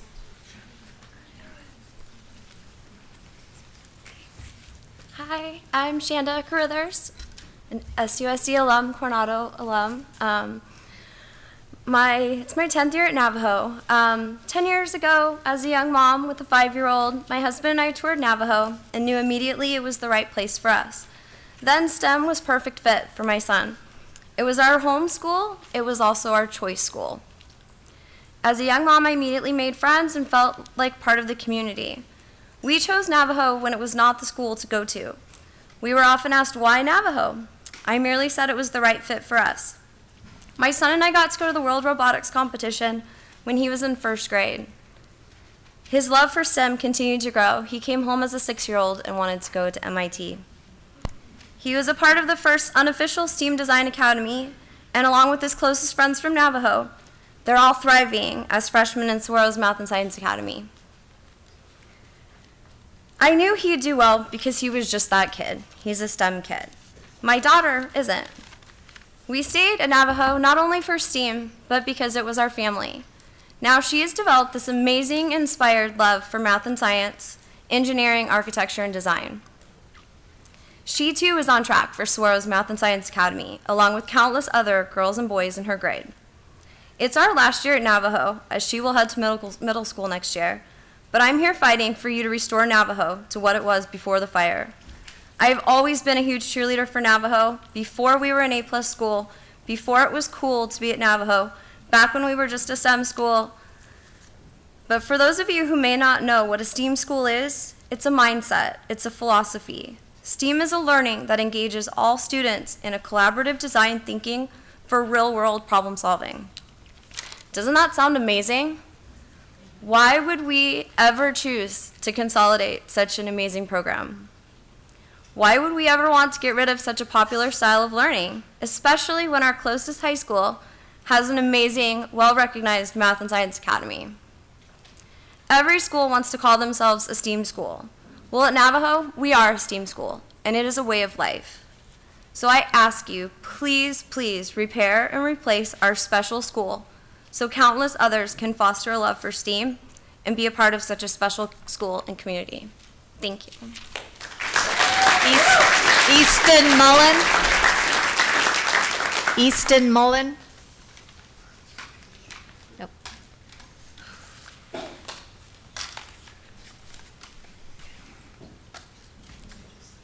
Hi, Board. My name's Easton Mullen. I'm a 5th generation Arizona. Grew up right here on Miller and Osborne. Went to ASU, have a bachelor's in science in construction management, and have spent my life in construction. I have 4 daughters. We live in the district. They're all going through the Navajo, Mojave, and Saguaro programs. Specifically, it was a STEM program when we first started. Our first daughter there, and it's now turned into STEAM, which is great because there's an arts factor in there, and in construction or engineering, you not only got to think math and science, but you also have to think creatively to be able to design what you're engineering and what you're creating. We have a phenomenal robotics program in the school. It's what brought us to bring all of our kids to Navajo, and so 2 have made it through, 2 are still in there. It's dear to all of our hearts. I never thought I'd feel so strong and deep about a public school, to be honest with you. I went to Old PH, and then I went to Saguaro and graduated from Saguaro, which I myself took 4 years of math and 4 years of science back when you didn't have to. You only had to take 2 of each. But I love math and science. My kids love math and science. And we chose Navajo out of district. We were in Pueblo's district at the time. And with that, I just wanted to give you some background on who I am, who my kids are, why I like the school. But in addition, I guess what I really want to say is more on the construction side of things. Construction's my life. I own my own general contracting company and commercial general contracting for 13 years. I now work out with a major general contractor out in the Maricopa Pima Indian Reservation, doing industrial construction. I've seen pictures and I've seen some damage at Navajo. I understand asbestos abatement. It's not that extensive. And there's ways to get things done fast in the construction process and the approval process, and there's ways that it can be drawn out forever. And we can't draw out forever. We gotta make decisions, and we gotta hurry. Well, I gotta hurry. I got 26 seconds.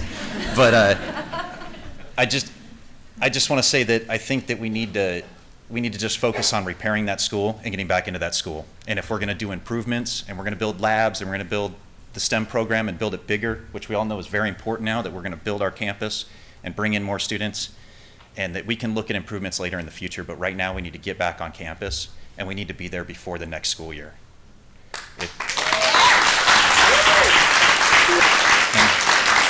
Megan. And we got petitions. We reached out to the community and got petitions, so like several hundred signatures to back us. Nobody refused to sign. So. Thank you. Megan Goodman.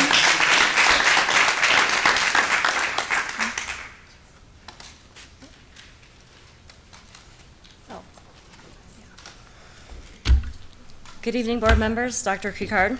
We find ourselves here again, nearly 2 months after the fire at Navajo, with few answers and no plan.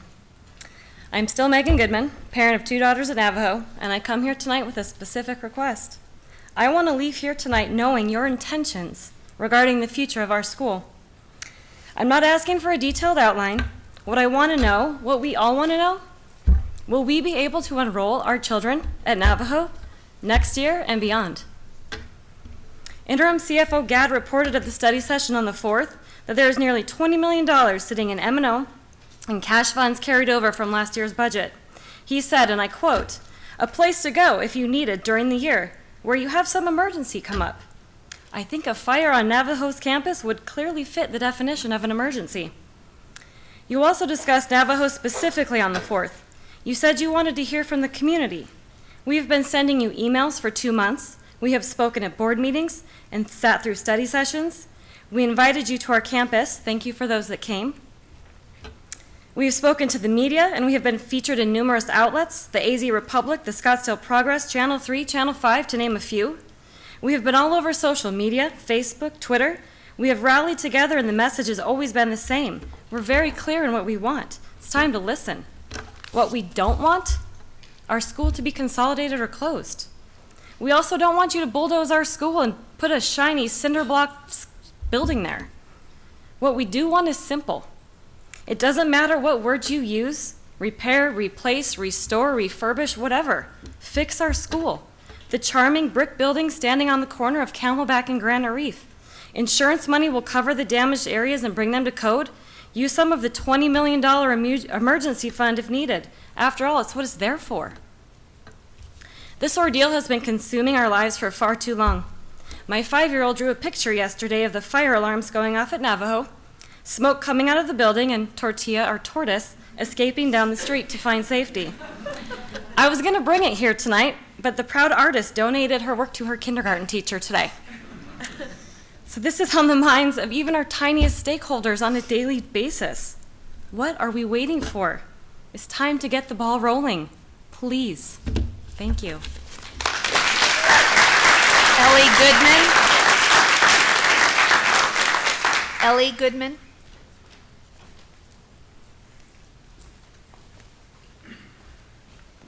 Hello, my name is Ellie Goodman, and I'm a parent of 2 children at Navajo Elementary School.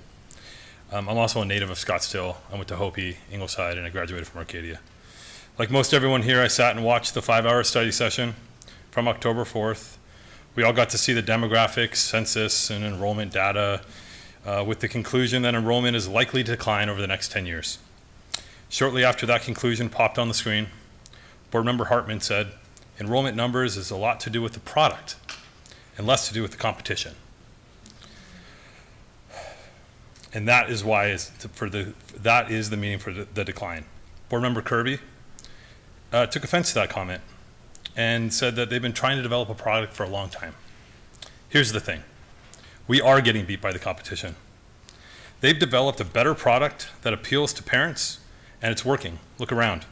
Charter schools have taken 5,000 of our students. See, I'm a marketing guy, and I've been one for a long time. I make my living finding value in a product or a service and telling the world about it. My job is to make sure products don't fail. This is no different. When my wife and I started to seek out schools for our daughters, Navajo was buried with dozens of other schools in our neighborhood. But when we toured the school and learned all about the STEAM curriculum it offered, we were blown away. This little gem of a school sitting in the heart of Old Town Scottsdale, and what's more, it's our neighborhood school. We wondered why this school wasn't more easily found. Most of the families that are at the Scottsdale preschool that our girls attended had never even heard of it. Well, I did what anyone would do, at least a marketer would do, is I checked Google data. I looked and I found that on average there are 3.5 million monthly searches for terms like STEAM and STEM, education, school, academy, and some variations of that term. And that's an increase of over 40% in the last 4 years alone. This is a thing and it's becoming more of one. So why is SUSD not taking advantage of this? Here you have a neighborhood school doing amazing work, and most of you have never even seen it firsthand, at least not at the Camelback campus. On October 4th, Board Member Kravitz said, "We are losing the allegiance of our parents." You're right, you are losing the allegiance of your parents. It's because you're not giving them a reason to stay, you're not giving them a reason to come. You're really not doing anything but talking. Don't waste any more time. Restore Navajo now with the insurance money and get us back on campus. Then invest our money to create a top-tier STEAM Academy product that serves the neighborhood. You already have the product, you already have the curriculum, you already have the leadership dedicated to the mission, and it's sitting right in the heart of Scottsdale. What's taking so long? Thanks. Scott Stevenson.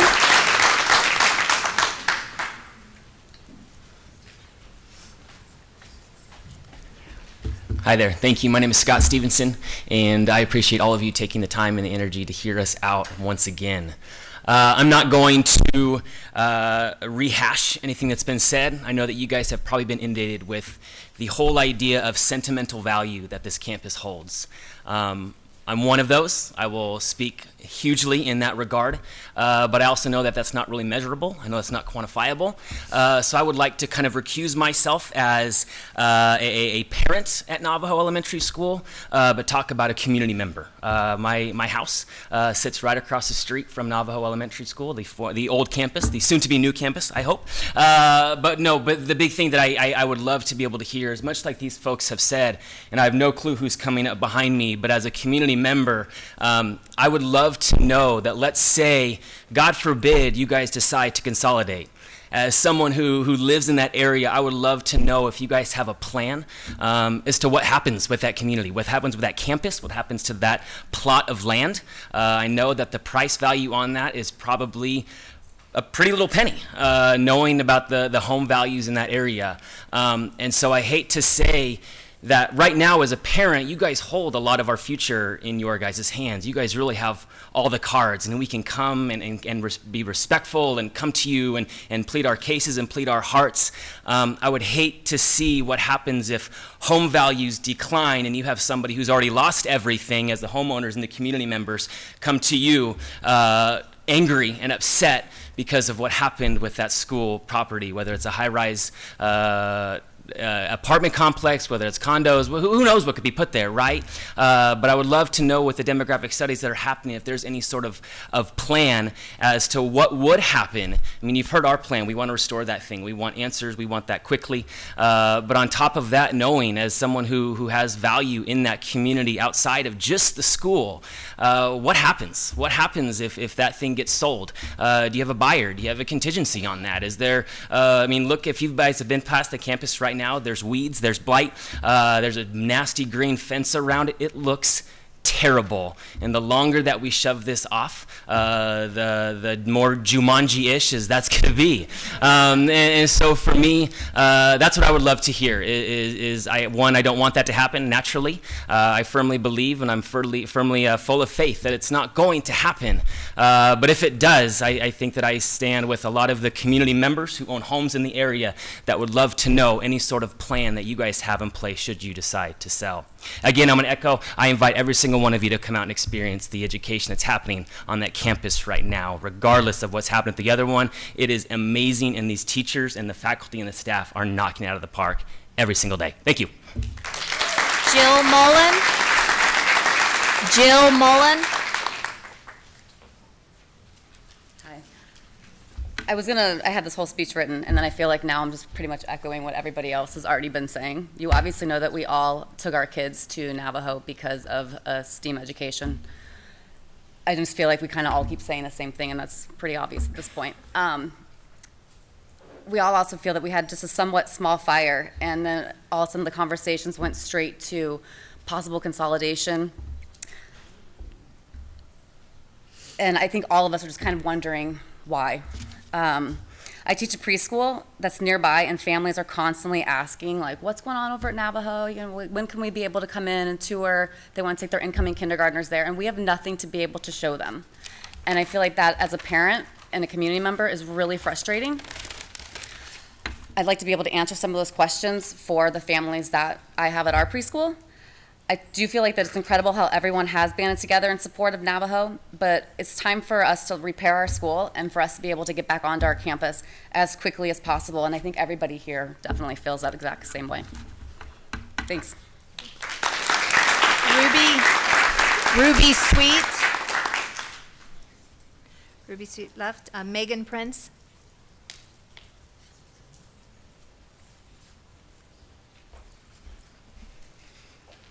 Hello, my name's Megan Prince, and I'm a parent at Navajo and part of the PTO. Just sitting here listening, I'm very happy to hear we got some response from the insurance company.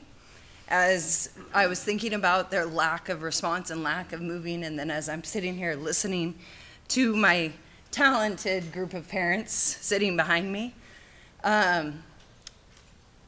if this was any of our homes, we would be calling daily. We would be harassing the crap out of this insurance company to get things moving. We would be marketing the hell out of our product, excuse me. We would be constructing our plans on a timely basis. So you have to remember that you're dealing with people who do this on a daily basis. I manage people, and the critical thinking that my children do at Navajo versus some of my employees is astounding. So really, not only do I want to echo that we want this school restored and repaired, or again, whatever term you want to use, we don't want it plowed down, we don't want a new building, we don't need $19 million spent or anything insane. We want something moving at a pace, and I guarantee you, If anyone needs help calling anyone, constructing anything, marketing anything, let us know. We'll be more than happy to make phone calls for you. We're getting pretty good at it at this point. Other than that, please just restore Navajo so that our children can go back home. Rose Smith. And Mr. Mullen, before I forget, if you had signatures to submit, to Ms. Como here at the end. Sure. Okay. And I'm sure someone else, maybe not so on crutches, can do that for you. Ms. Smith.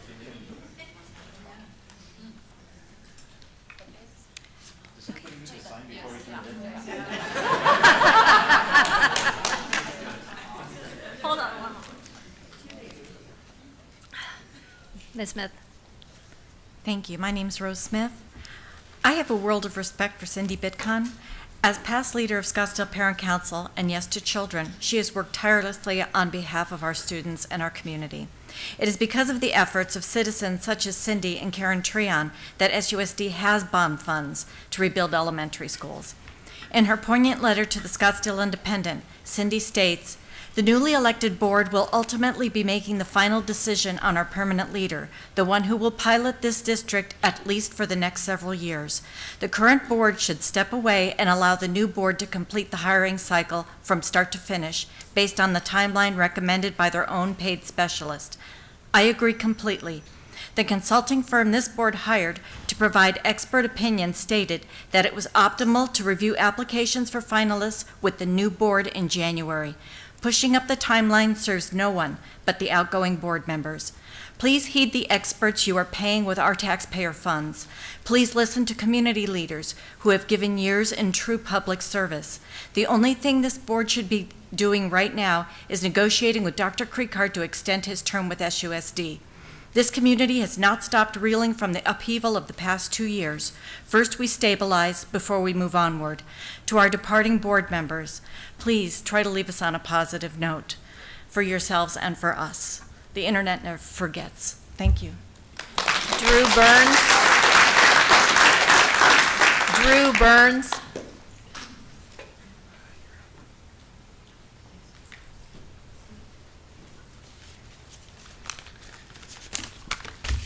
First off, thanks for letting everyone be here tonight and kind of discuss their feelings on Navajo.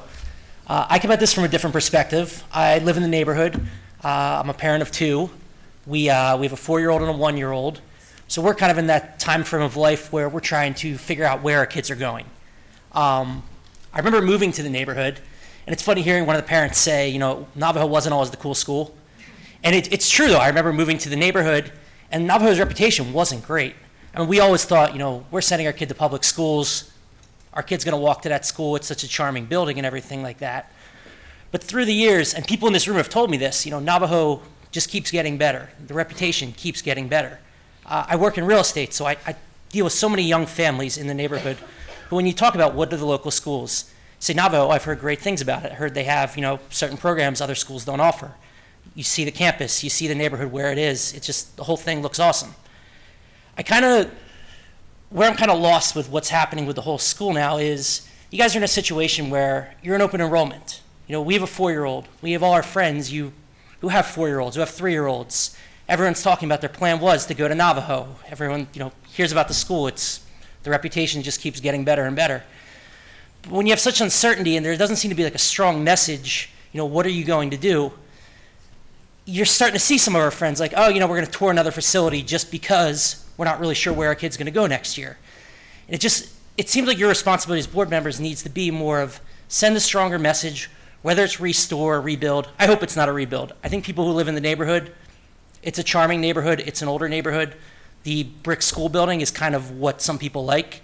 Everyone who lives in the neighborhood lives in older houses. It's kind of what we're accustomed to. And I think there's something about it, just, I don't know, it's kind of like a quaint feeling. But, you know, I'm getting a little kind of running on here, but I guess the biggest thing I want to say is you guys need to have a stronger message that there is going to be a restore. There's going to be something happening. Because I think people are just kind of lost. And if you're worried about enrollment, people are going to drift. And while Navajo does have a great reputation, I think people are kind of confused where they're going to head in the next, you know, as you have your 4-year-old, you have to build your contingency plan. The idea of sending your kids to Oak, while it's awesome and it's cool seeing how the community's rallied around the school, I think for a lot of parents that's scary and they're going to look at other options. Just put out a stronger message that you are going to restore. I know you guys, at the end of the day, I like to think that this is going to, you guys are going to do the right thing here. You see the passion in this room, you see the passion of the community, and you'll make the right decision and you'll keep the school where it is. Just send out a stronger message, you know, build some momentum to the upcoming school year for younger children. And I guess that's all I'm saying tonight. Thanks for your time. Laura Pallas.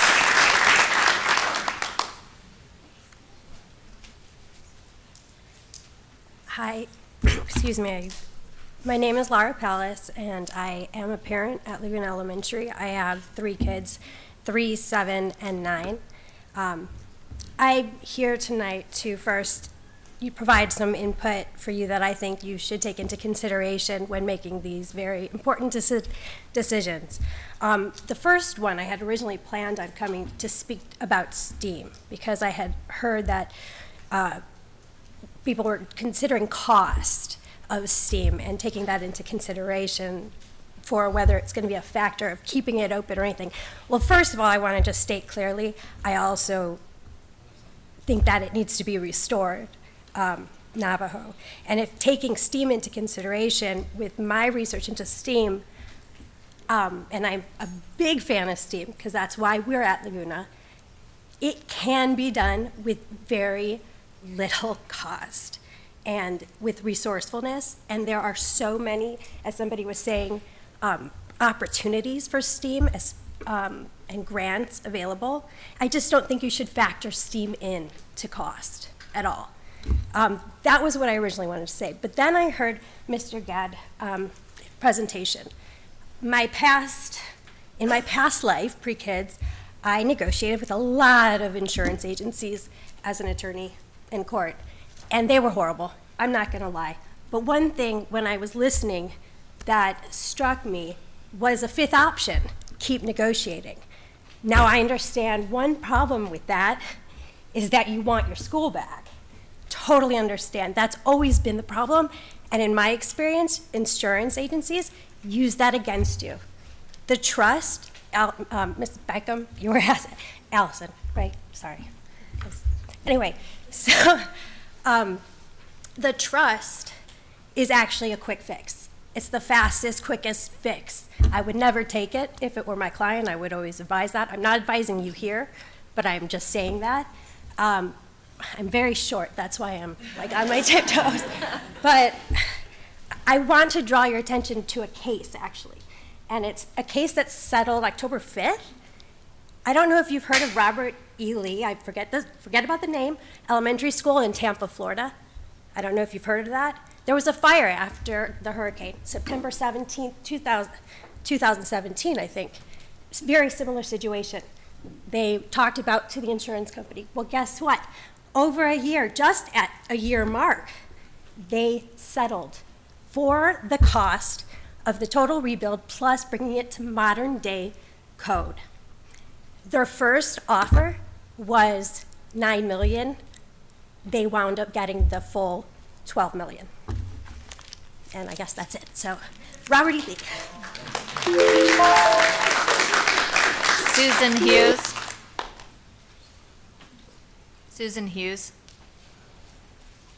No. Jan, sorry. Oh, sorry.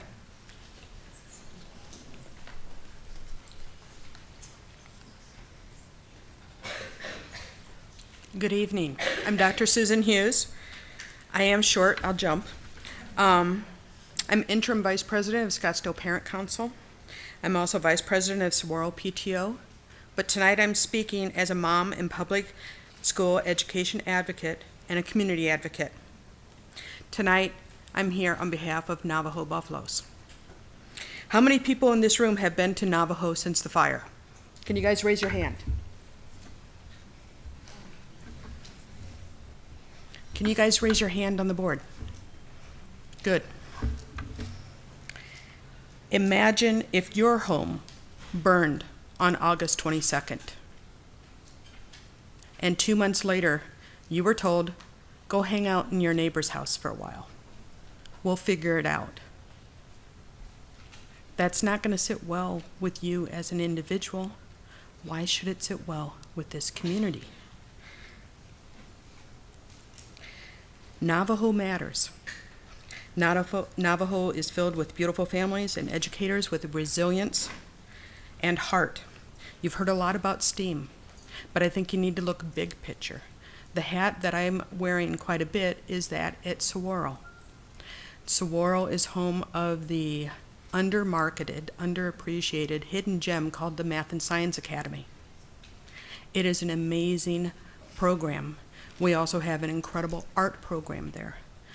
Combination is STEAM. We have Navajo with their STEAM program, feeding into Mojave with their STEAM emphasis. And the students eventually graduate from Saguaro.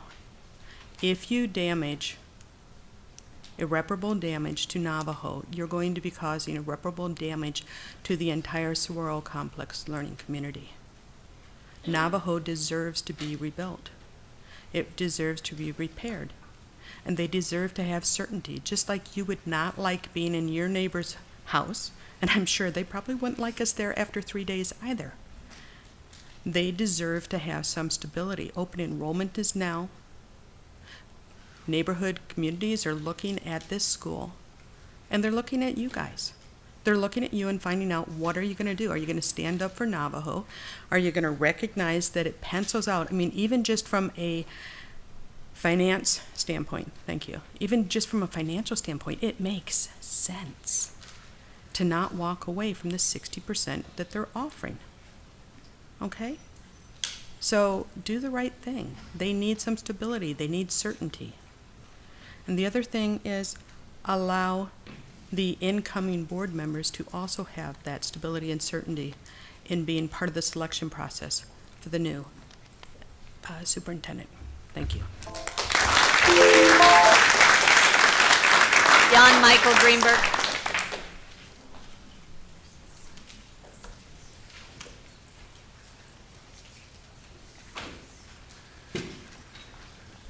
Good evening. I'm Jan Michael Greenberg. Ms. Hughes, Susan, where are you? That was very calm, very, almost like a lullaby. I almost wanted to fall asleep there. That was nice. Very soothing.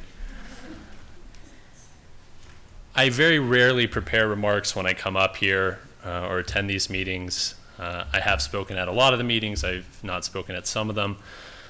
And the reason why is I'm never quite sure what I want to say.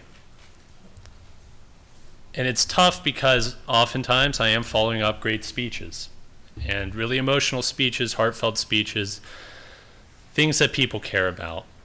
And it kind of strikes me every time after reading that article, Board Member Hartman, that Ms. Bitcon wrote this weekend, that, you know, why is it that we show up? I mean, really, why do I even have a chance of being on the governing board? I mean, what's the point? I'm 24 years old. I shouldn't be here. We shouldn't have 16-year-old high school students here complaining. I mean, I'm sure most board meetings in most states that I've watched do not have quite the audience that we have here. And the reason why is, you know, people don't trust you. It's just that simple. And it's not that you're bad people. You know, no one's saying, oh, you know, taking a moral argument here saying, oh, you're evil and you want to do harm. But you have made a series of bad decisions. Ms. Bitcon's article saying that she came to certain board members before Dr. Burwell was hired, and you know, we all make mistakes. We hire someone for interim, it doesn't work out, there are problems. That's fine.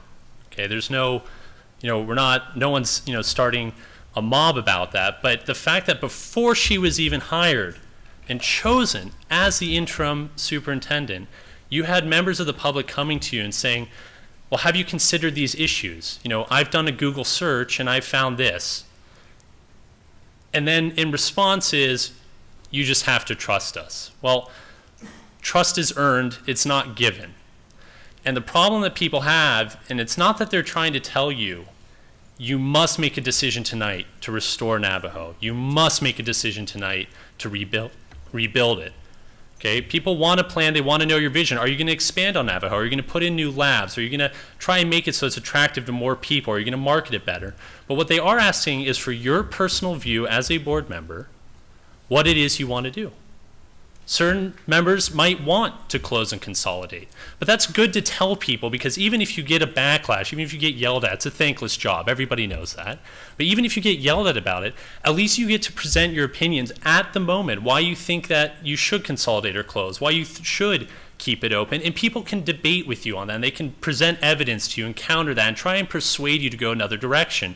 But you never tell us what you want to do until you vote on it. Personally, I think we should keep Navajo open. I think we should rebuild it. The community supports it. Thank you very much for your time.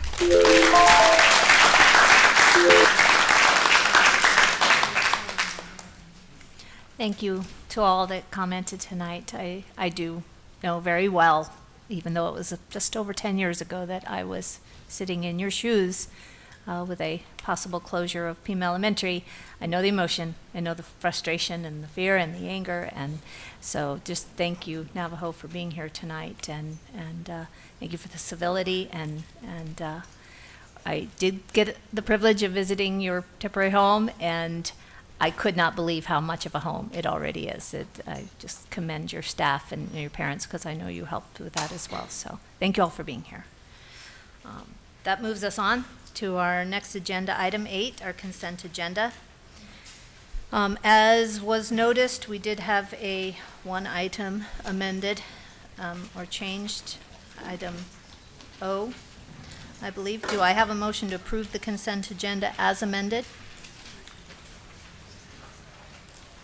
So moved. Thank you, Board Member Kirby. A second?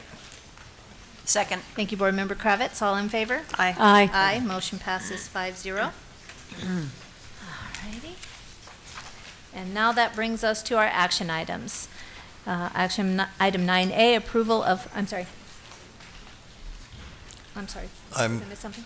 Yeah, I'm sorry. I meant to let you know. In the consent agenda was the personnel items, and we do have a new administrator who position you approved tonight, and that is the new assistant principal at Ingleside Middle School, Mr. Lucas Pugh. I believe he's here. Please stand up and be welcome. Thank you.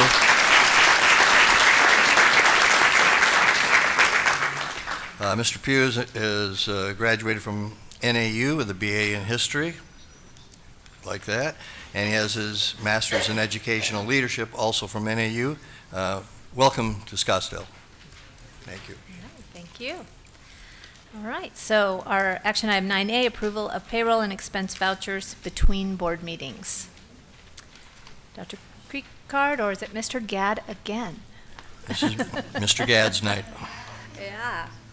Madam President, members of the board, this is a subject, as you know, that has been talked about over time. We did an RFP for someone to do an audit that did not prove very successful, as you know from reading the agenda item. We had only one response, and the price was in excess of $80,000. What has been included in your budget, in your board packet, has been the extensive process and procedures that we have in the purchasing department. They speak for themselves. There's some 40 pages that involve that subject. Eva could not attend this evening because she's had some pretty major dental work done, but would be here to tell you that that department takes the utmost caution and concern about meeting the state procurement code, the Uniform System of Financial Records, anything that you can think of where rules and regulations exist as to how school districts need to conduct their activities relative to procurement. I'm very confident in recommending to you that this department and those associated procedures are very much in compliance with and form a basis for us to be sure that what we're doing is correct. There obviously, as I said to this board, I think sometime back, that their procedures and so forth are absolutely essential, but if someone in the process wants to do some things that maybe are not in compliance, then that opportunity exists that we need to be cautious about.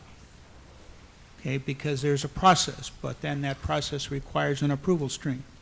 And I don't mean to get off on a tangent with this, but all I'm saying is there's always reason for us to guard against some approval process at the highest level that may derail the system in some extent. That's what we need to make sure that doesn't happen. And it's not going to happen under my watch, and I know it's not going to happen under Ava's watch either. So all I can say to you is we have authority to process vendor payments only through the end of this month. We don't have an option other than what we've included here in terms of the procedures, et cetera, to function with. So we're seeking your approval based upon what we've written, what we've diagrammed for you here. We don't know anything more to do at this point. All right, any questions? No? All right, so Board Member Kirby.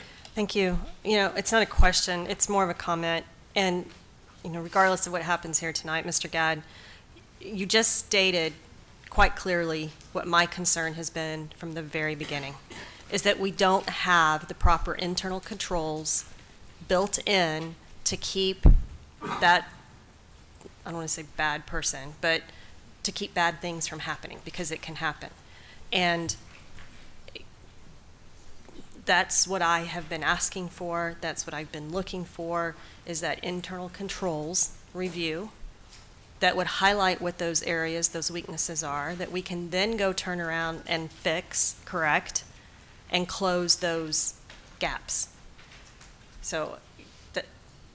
What I'm saying here is, to the best of our administrative ability, we have put in place as much control as we possibly know how to do. If something happens external to the district, after that process has been implemented, that's where that vulnerability, I suspect, resides. That's not something that we can control with our procedures. We did everything we should do. What someone chooses to do after all of that has been exhausted, and it's no longer a responsibility of this board to meet the standards. It is now past that point. That's where the vulnerability exists, and that's where I think you need to rely on people who, you know, have eyes and ears and ethics to bring that to light as soon as any of that might be discovered. And I know that people that I work with here obviously value that very highly, including myself. So, I mean, that's all I know to tell you. Thank you. Board Member Beckham.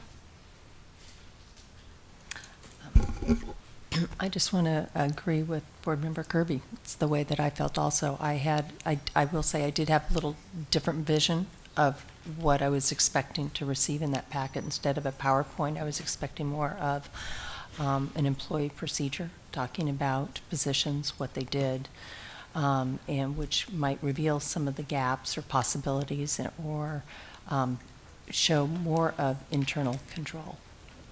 So, thank you. Do we have any additional questions or comments from board members? No. Board Member Beckham? Well, I guess I have the question. What do we do when we have been asking for something and we're not getting it? So we must not be communicating properly. And so I'd have to ask Dr. Creekard. And I don't know if this is the proper venue in which to state that, or we need to have the discussion later. But I think that the discussion should continue so that we can really look at our internal controls. I would be happy to, excuse me, I'd be happy to sit down again with at least two of you who interested with Mr. Gadd, and sit down and talk about exactly what it is that you're looking for that we don't have or that you don't see, so that we can produce that for you. Because I know those controls are there, but we'd be willing to share with you what it is that you don't think we have, so that you can be assured that we do have them, but we'd be happy to do that.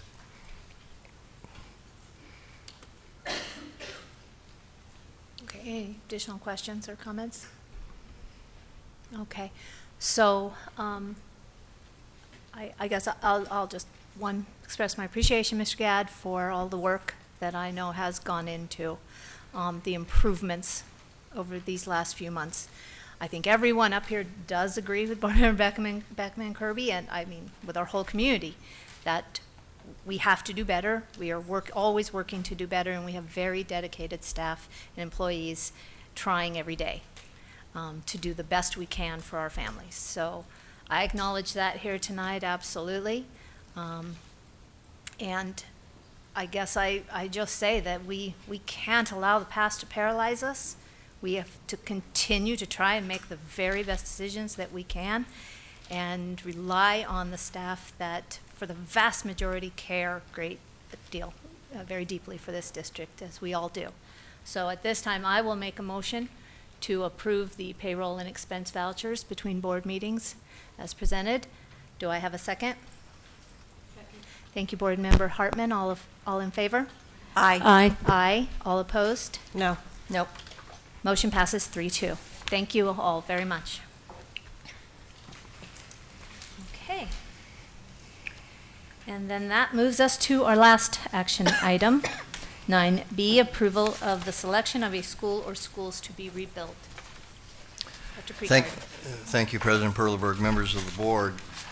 We bring this agenda item to you and ask that you do tonight select a school or schools to be rebuilt under this agenda item. And I would like to talk a little bit about a tool that we have used previously in this district, and then with some modifications brought back for this purpose of identifying those schools that are criteria and giving you guidelines for that decision that we'd like you to make. What we have is a matrix that was used 2 years ago when the bond was passed and schools were identified as possibilities for rebuild, and a matrix was put together to score those schools. From that matrix, which included the first 5 or 4, I guess, of the items, we have added the enrollment trends, urgency, and scope to that based on Dr. Brown's presentation and his recommendation at the October 4th meeting. I distributed to each of you this matrix, also with definitions and explanations of the scale to score them on. You return those to me independently, and I have aggregated your scores. And just for information to help people in the audience, a couple of these items are self-explanatory. The operational health deals with the current physical condition of a major system like roofing, HVAC, plumbing, electrical. And the life cycle cost is associated with the cost to replace those things, or as well as flooring and other parts of the building and the maintenance cost. The numbers you see on the matrix, the numbers that you see in these two items are the numbers that Mr. Rayler and his crew devised 2 years ago when these first came up, by taking personal visits and inspecting the plumbing, the electrical, and the HVAC systems of these schools, as well as the wall coverings, flooring, and so forth. No major maintenance has been done to any of these schools in the 2 years, so we felt that these numbers were still valid numbers. Mr. Rayler has concurred with that decision. So let me run down and we'll fill in some of these boxes. Yes, ma'am. Board Member Hartman? Okay. Before you... Board Member Hartman was first. I am definitely looking forward to this conversation and discussion item. However, there are 6 schools up here, and I think there's an apple and orange comparison going on, because one of the 6 schools, Navajo, is the conversation is about repair as opposed to rebuild. And so I would like to separate the conversation and have a vote on the decision to repair Navajo immediately, And happy to have that discussion, and I think we all should have it right away, because I do not see these as all things being equal. Navajo has a very unique set of circumstances. There was a fire. We have an option to repair it to its original existence or its prior fire existence for $10,000, which would be our deductible. I have never experienced a more articulate, thoughtful community of parents, of administrators, principal, who've articulated very clearly what their desire is in the most respectful, inclusive manner possible. There's 402 students, which includes, because it's important that we include pre-K, Title I, and Panda, because those students are every bit as important as our K through 5th. And I believe that there's a lot of passion and commitment. I spent time with Principal Patzloff over the fall break. He is committed to this school. He wants to put a growth plan together. He has a parent community that is working with him to do that. Cherokee is a great example that grew 180 students within 4 years through out of district, out of boundary students, so that's additional ADM.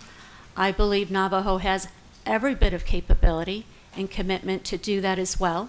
I would do it for 402 students in a good neighborhood school, but I think the potential STEAM is very much in demand. So I think we need to continue to improve the fidelity in the curriculum with STEAM. I think we need to be very strong in our message. And for a combination of those reasons, I mean, I could keep going on. For example, the watchdog dads that showed up, the 100 grandparents with Dr. Christensen that show up each and every day at that school to volunteer. It's an incredible community. I have been there. I visited. My school tax credit dollars go to Navajo because I love it so much. So what I'd like to propose, and I'm open for discussion of the board, but I think it's really important that we call out Navajo. And I would like to propose that we immediately repair the damage of Navajo Elementary School, as discussed in option 4, with the use of our Arizona Risk Retention Trust insurance funds. Board Member Kirby. Thank you. So I had 2 points of clarification, Dr. Creekguard. One was just what Board Member Hartman was speaking to. This tool, which you're about to go through right now, is Navajo as a rebuild, a complete rebuild. That does not preclude a conversation of any of the other options. It could be after, could be before, it could be later on this month. This is just where the board independently evaluated Navajo as a rebuild.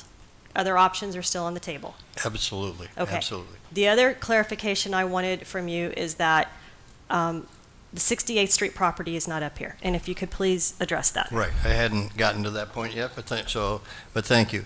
Excuse me, though. Do you want to the answer? Okay, and then okay. In the previous matrix, so 68th Street property was included in terms of a place where a rebuild could take place. That is not off the books, even though it's not here, because this is basically about existing buildings. If a building is chosen, if a school is chosen by this board that is in that community, then 68th Street is certainly an option for where that school would be built. That would be an independent decision that you would make when you choose that particular school. But we are not ignoring that property. We have not ignored that property. Thank you for that. I just, my experience is often when we have conversations like this, we revisit it months later, sometimes a year later, as in this case. This was about a year ago that we were doing this. We refer back to the previous version and we go from there. My fear is that 68th Street, because it's not in this tool, a year from now will be forgotten. And there will be no recollection of, well, what was the decision about 68th Street? And so I just implore you, and I'm sure the community will remind you, that they were on the original rebuild list that was marketed with respect to the bond. So I just want to keep that on the forefront. There is no way that I could forget about the 68th and Oak Street property, and do not. And as I said, that is a viable location for a school in the Coronado learning community if one of those schools is chosen. It provides actually a place where if a school is chosen to be rebuilt, to not have to build on the same property as the existing school where the kids are going to school, and it simplifies that construction. And then we could discuss other pros and cons if there are at that point, but there are people in this room and in the community who, even if I wanted to forget that, they would not allow it, and my heart is there as well, I understand. Thank you. Okay, did you want to continue then? I wanted to separate the conversation of Navajo as a repair discussion separate from the rebuild prioritization. I mean, we can include it in here, but I want to have a discussion and a vote on Navajo repair prior to rebuild, because we have two options with Navajo that's unique. And so I'd like to discuss repair first, and then we'll get to the rebuild discussion. Oh, you have to make a motion. I think it would behoove us to, I'm fine with separating it, and we can make separate motions, absolutely. And I understand we can recognize that Navajo is its own column right now, its own score, but I think it would be very helpful to this board to have the full discussion that we intended, and then go to that item following. See, if there's any objection? I have a question. Board Member Kirby? Okay, so this is a technical question for Ms. Marshall. So the amended action item says approval of the selection of a school or schools to be rebuilt. Is there any distinction between the word rebuilt and what's the other word we used? Repair. Restore. Restore, Yeah. whatever. I just want to make sure that we legally can have the discussion and then can legally take action. Yes, I looked at this item and that question. The discussion on selection of school or schools to be rebuilt, and the description under that, which states that the governing board may select a school or schools to be rebuilt, and further to authorize district leadership to begin the process. To me, rebuilding Navajo to its previous condition using insurance funds or however you choose to do it, this is broad enough for you to include that discussion in this item. Okay, thank you. Just wanted to make sure. We need to walk the reservation. Okay. All right, so, Board Member Herman? I just would, I mean, I'm open to having the full dialogue. I'm just interested in what other board members are thinking, because I do think Navajo is a unique set of circumstances, and I mean, if we want to make two motions at the end, we can, or one combined motion, but community members asked us to be strong and clear in our support of Navajo, and this is our opportunity to do just that, because we can go through this exercise. But we also know that that one column has something that's very unique. We have an insurance option for $10,000 to repair it and restore it to its original construct. So why wouldn't we want to have that conversation prior to? Board Member Kirby? So I'm happy to have the conversation, and there's much that I agree with, and that the STEAM program, it's the only one. Well, it's a in the South. It's the only one we have. It is a direct feed into the Saguaro Math and Science Academy. It's not something we want to walk away from programmatically. I do believe it can be delivered with more fidelity, and we have just the man to help us do that. My question for Mr. Gadd is, the attorney that made public comment sparked a thought. If we approve tonight to restore it to its original condition with just the insurance money, before we know what that insurance money is, do we lose leverage in negotiation with the insurance company? No, I don't believe that you do. So it's not as the commenter described, where it's a back and forth, protracted negotiation. It's basically, they give us a number and then we take it. And so the risk we run, the risk the community runs, is that that number, and he said this 1,000 times tonight, may not be, what was the number, 5 million? It may not be 5 million, it may be 2 million. And we can only do what the insurance company will allow us to do. And we need to be, unless we're willing to supplement, correct?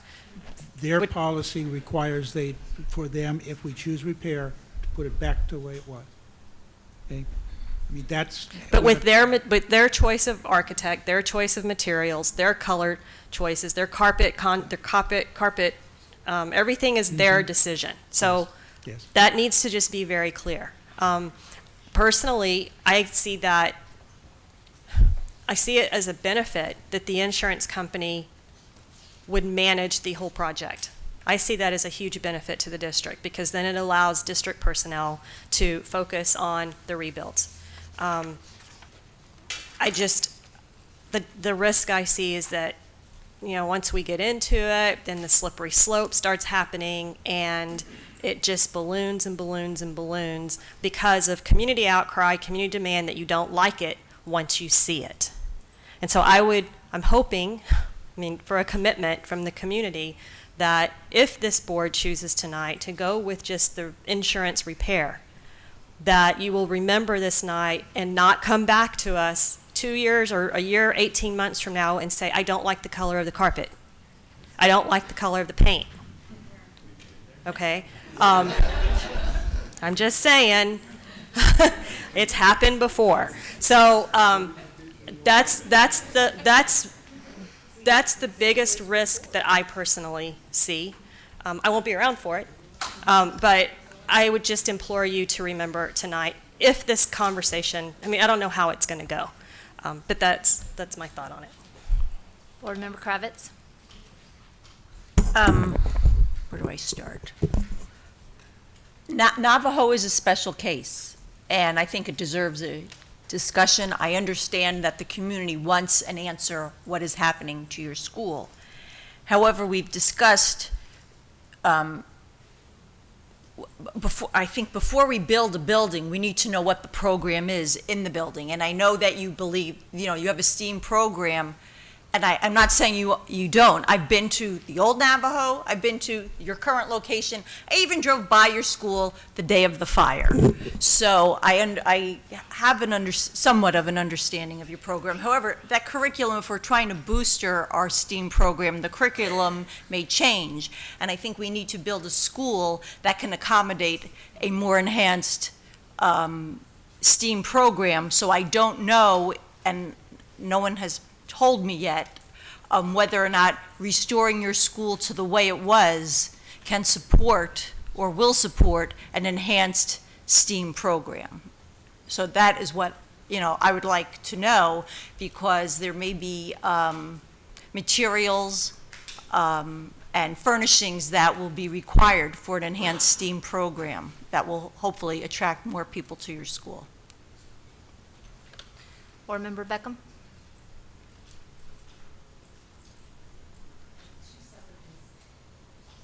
Two separate things to talk about, so I kind of want to address both of them. And first of all, I don't believe, from my experience, that, and I've never dealt with a trust that's an insurance company, But one of the things I wouldn't want is I would not want them to have 100% control, and we wouldn't have somebody as a representative of this school district overseeing it. I don't feel comfortable in that. We would need to have a representative from this school who is working, negotiating, making sure that they're working with Dennis Rayler to make sure that that carpeting, that we know that it's the type that we need, because if something happens to 12 square feet of it, we've got it in our warehouse. We've got to make sure it's the right paint. It is going to take effort, time, and money on this district to rebuild. And I think that we need to go in with our eyes open. I also have to believe that it's probably going to cost more than $10,000 in just our deductible. And so I have to beg to differ, even though I haven't talked with the trust, that that's what that process would look like, and that we would ever want to just give up complete control. I don't see that as a benefit. Now, I also, and I think you articulated it very well, Board Member Hartman, so thank you. I agree wholeheartedly that with the community that has come out, the emails, the civility, the focus, the priorities. And so I am in support of rebuilding the school, but I also have to say that I believe what Board Member Kravitz also said is that I also believe that maybe we do want to invest a little bit more money and improve the STEAM curriculum if we need to from a physical standpoint. So if you're asking what we're wanting, since we're in the discussion, even if we didn't, just approve to go into it, I'm actually looking to do a little bit more. And I think that we have the funds in the bond. So I don't think we have to look at it as a complete rebuild, but I'm willing to do more than just the insurance funds. But that takes planning. It will take a little bit longer. But I think that we see a sense of urgency, and so that this district needs to look at it from a standpoint of urgency, and I would support it. Board Member Kirby? If we're going to go down that path, then I guess to me that's, I don't want to use the term I always use because it may not be appropriate, but it's just kind of going halfway. It's that option to me is just taking, I'm going to kind of put my toe in the water, but not actually go all the way in the water. I mean, it's not, it just feels like I'm going to add a room onto the house versus get the house I really want and need. Does that make sense? Well, what I'm here, the way it was. There's an option of put it back to just the way it was. Well, to me, that's like okay. the least attractive. Then there's an option of build it to bright. Build what you really need. Then what I heard Board Member Beckham say is go somewhere in between. And the in between just honestly isn't very appealing to me, because we're either going to, for timeliness, for a whole bunch of reasons that I believe Board Member Hartman articulated, put it back the way it was. Let's see what this rubric says, see what the schools are that pop up as independent 5 board members declared were the most burning platform. Let's see what they are, move forward with those, let the insurance money take care of Navajo, and let it be managed by a third party. I don't think that we have the bandwidth in the district to manage 2 complete rebuilds and do a halfway remodel of Navajo. I don't think we can do that. If that's what you're suggesting, then I would think we only have 1 school up here and then we deal with Navajo. My worry about that is we'll see what the second school is, but it's where does it fall in the priority? It's just not an option that's attractive to me. I don't want to just go halfway. So So are you saying you like option 1, construct a new school, or 2, refurbish all interior spaces and I'm saying without seeing what this is, which Okay. I would like to see what this is, Yeah, I would like because I think it would help, which is what Dr. Creekard wanted to do in the beginning. I I think agree. it would help supplement the conversation and give us the full picture. But without seeing that, then I am more inclined to just restore it with the insurance money and be done. And not pour a whole lot of district time, effort, energy, and money into it. But I'd like to see the numbers. I would agree. I felt it before we dove into this. I thought it'd be more helpful to us to get a picture that really we've needed to get for a decade. And so I'm going to go ahead and jump in here at this point because before I relinquish and let Dr. Creekard finish, because it was asked earlier tonight, why when this horrible fire happened and conversations had to begin, why were there jumps to consolidation or closure or anything like that? It is because for over a decade, this district has known that our enrollments were declining, our schools were too small to be sustainable, and we haven't dealt with it as a district. We haven't. 10 years ago, as I stated earlier, I sat in your seat because they wanted to close Pima. They wanted to split it in two and separate it. And the reality hit us all. Why? Because we had a giant question being presented to us by the then administration 4 superintendents ago, 3 governing boards ago, that if we wanted to have the classrooms we need for our students, if we wanted to have the programs we need for our students, if we want to have the pay for our staff that we want to have, we can't sustain more capacity in our district than what we have, what we need, and what we get paid for. And I hate that this brutal reality that is over a decade old has to interrupt and interfere with the pain and frustration and suffering that Navajo has had with this sudden fire. But it has. It can't. I can't fathom that we would just once again ignore the giant elephant in the room that this district has faced with every budget crisis, every budget push, every lost override, everything that we have always wanted to do for our sites and for our campuses and our classrooms and our teachers and for our students, and that we would just jump to a decision now and ignore the last decade. I would love to be able to give you an answer. I know the rest of this governing board would love to give you an answer, but the truth is this whole community has been asking and needing to know for a decade, how do our students suffer for our attachments to the buildings that we have? And I would love to be told tonight that by our next board meeting, our study session at the end of October, we could have that answer possibly. We know we have almost 10, 11 schools under 500 kids. How do our students in those classrooms pay for that? And if our administration, our leadership can have that discussion with our community and our board, then I want very much for us to make an informed decision about Navajo. I love STEAM. My nieces are in STEAM, and I love the Math and Science Academy at Saguaro and love the idea of a feeder for it. My daughter was in that. So I would love to get to a great happy place, but we have so much work in this district to do before we can get there, and it's 10 years overdue. So again, I am so sorry for the pain and frustration that you feel, but we have got to do the right thing here for our entire district and every student in it. So I am now going to let Dr. Creekard speak and maybe take a look at our tool. Okay, thank you, President Perleberg. So I'm going to give the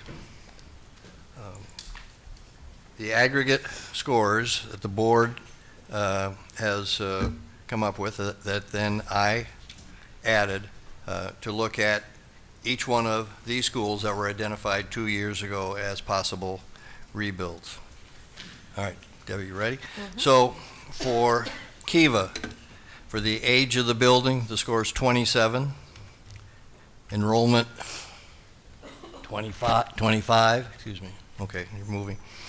Operational health, 20. Life cycle costs, 30. Enrollment trends, 14. Urgency, 19. Scope, 25. For a total of 170. Ready? Yeah. I'll get my formula fixed in a minute here.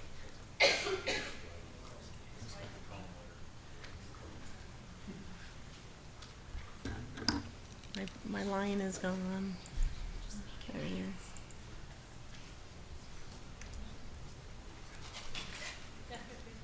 Dr. Creekard, can I ask you a quick question? Nope, that's not right. The numbers you're providing, what do they represent? They represent the aggregate of your scores. Okay, but you could only score it on a scale of 1 to 3, and there's 5 of us, so how? But they come- were, okay. And- All of these scores, you see the weight number? No, I'm talking about the gray area. You're giving the raw score, and the yellow column is the weighted score. So how could anything be greater than 15 if there's only 5 of us and it was a scale of 1 to 3? I believe I'm giving you your score as, your scores as figured with the weights.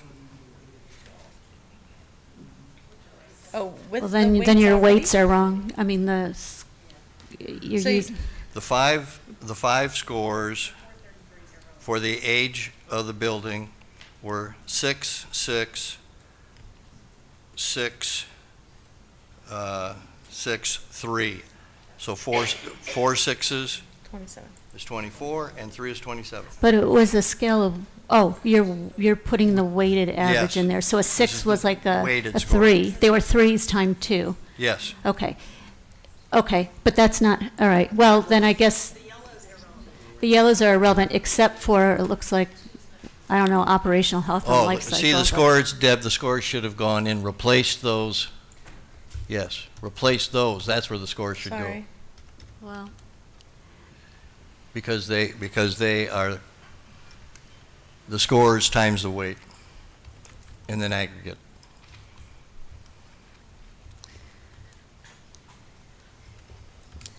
Is that better? the only really challenge the with weights that, don't count. yeah, if we wanted to discuss the weights, then you can't really do it that way, but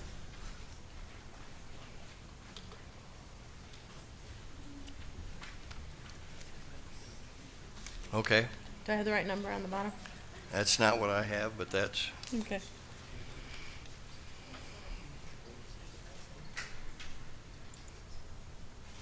E4 to 10. That's right. is that right? We're ignoring the weights and we're just going to put the scores in this column. Put the scores in the yellow column.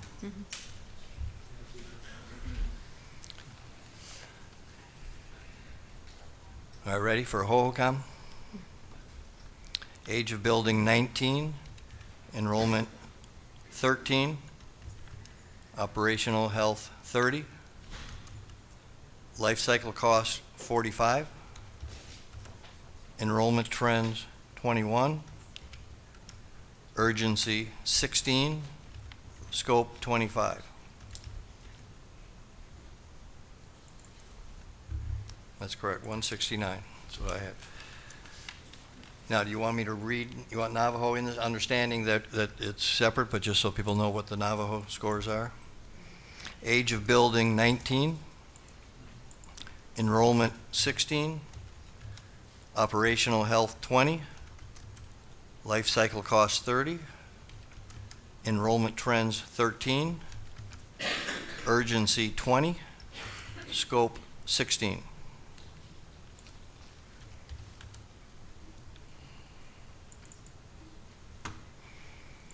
Pueblo, age of building 10, enrollment 25, operational health 20, life cycle cost 30, enrollment trends 22, urgency 19, scope 22. Tavan, age of building 18, enrollment 39, operational health 20, life cycle cost 15, enrollment trends 16, urgency 13, scope 10.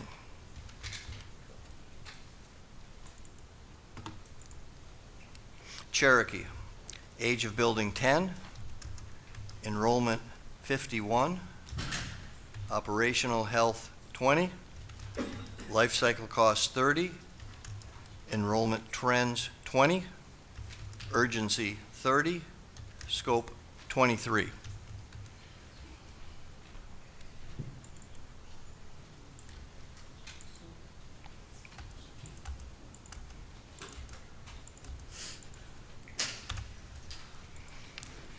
So this is the guideline.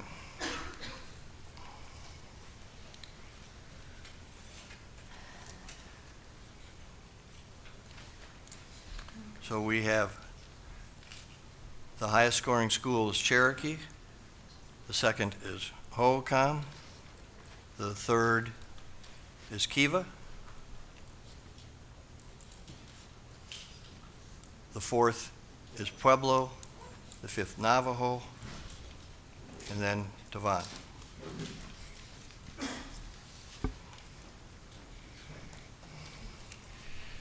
I'm sorry, just clarify, that is just the board, or is that the board and cabinet? That's just the board. Okay, all right. Are And you we have- we interested have in the knowing what the? We have the cabinet here. We do. For the cabinet this morning,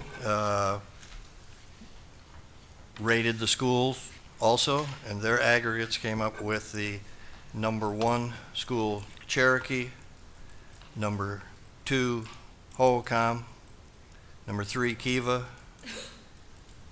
number 4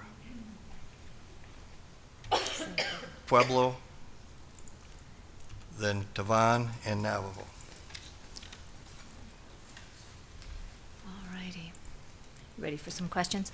What was your ranking for, I'm sorry, for Hohokam and Cherokee? Was it Cherokee From the one? cabinet? From the cabinet? Yeah. Cherokee was 1. Hohokam was 2. Okay, I got it now. Kiva 3. I haven't, thank you. Okay. Pueblo 4. Tavan 5. And Navajo 6. Okay.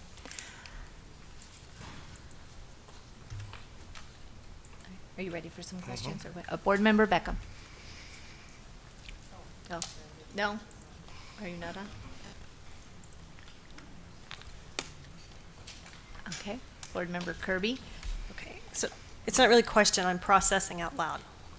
So Cherokee as number 1, it's not in the Saguaro or Coronado learning communities, it's off by itself. It doesn't have any kind of a domino effect to any other neighboring school in the same learning community.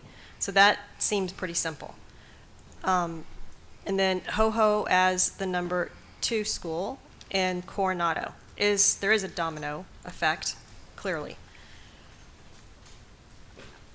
I recall that in the last presentation that Mr. Brown did, he estimated a 2-year rebuild process. And we wouldn't necessarily kick both schools off simultaneously. There would need to be a bit of a delay. Start one and then 3 months, 4 months later, start the other one.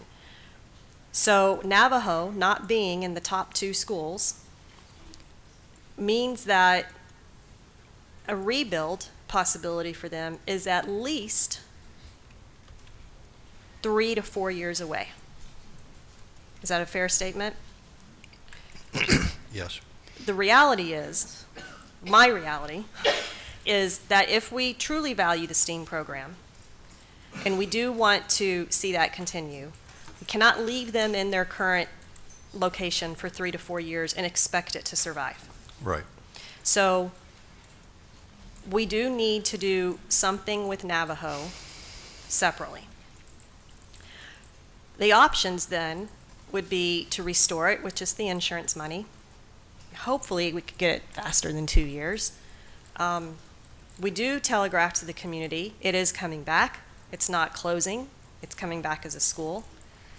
And that's not to say necessarily that it still couldn't be considered 2 to 3 years from now, and these numbers will all change, and they've changed from a year ago, right? Another round of decision-making processes where they then get rebuilt to get to what you're talking about. That's my initial thinking out loud thought process. Okay, so that everybody knows too, just to throw this in and not to contradict or argue, but just as information, the money that we have available from the sale of bonds at this time will support 2 rebuilds, with possibly a little bit of money for a small project in addition, but not 3 rebuilds at this time. And that's why you're saying, because we'd have to go out and resell bonds and so forth as well. Yeah. And the other part that I will add to that is, if we restore, we telegraph that the school and the program is meaningful to this district.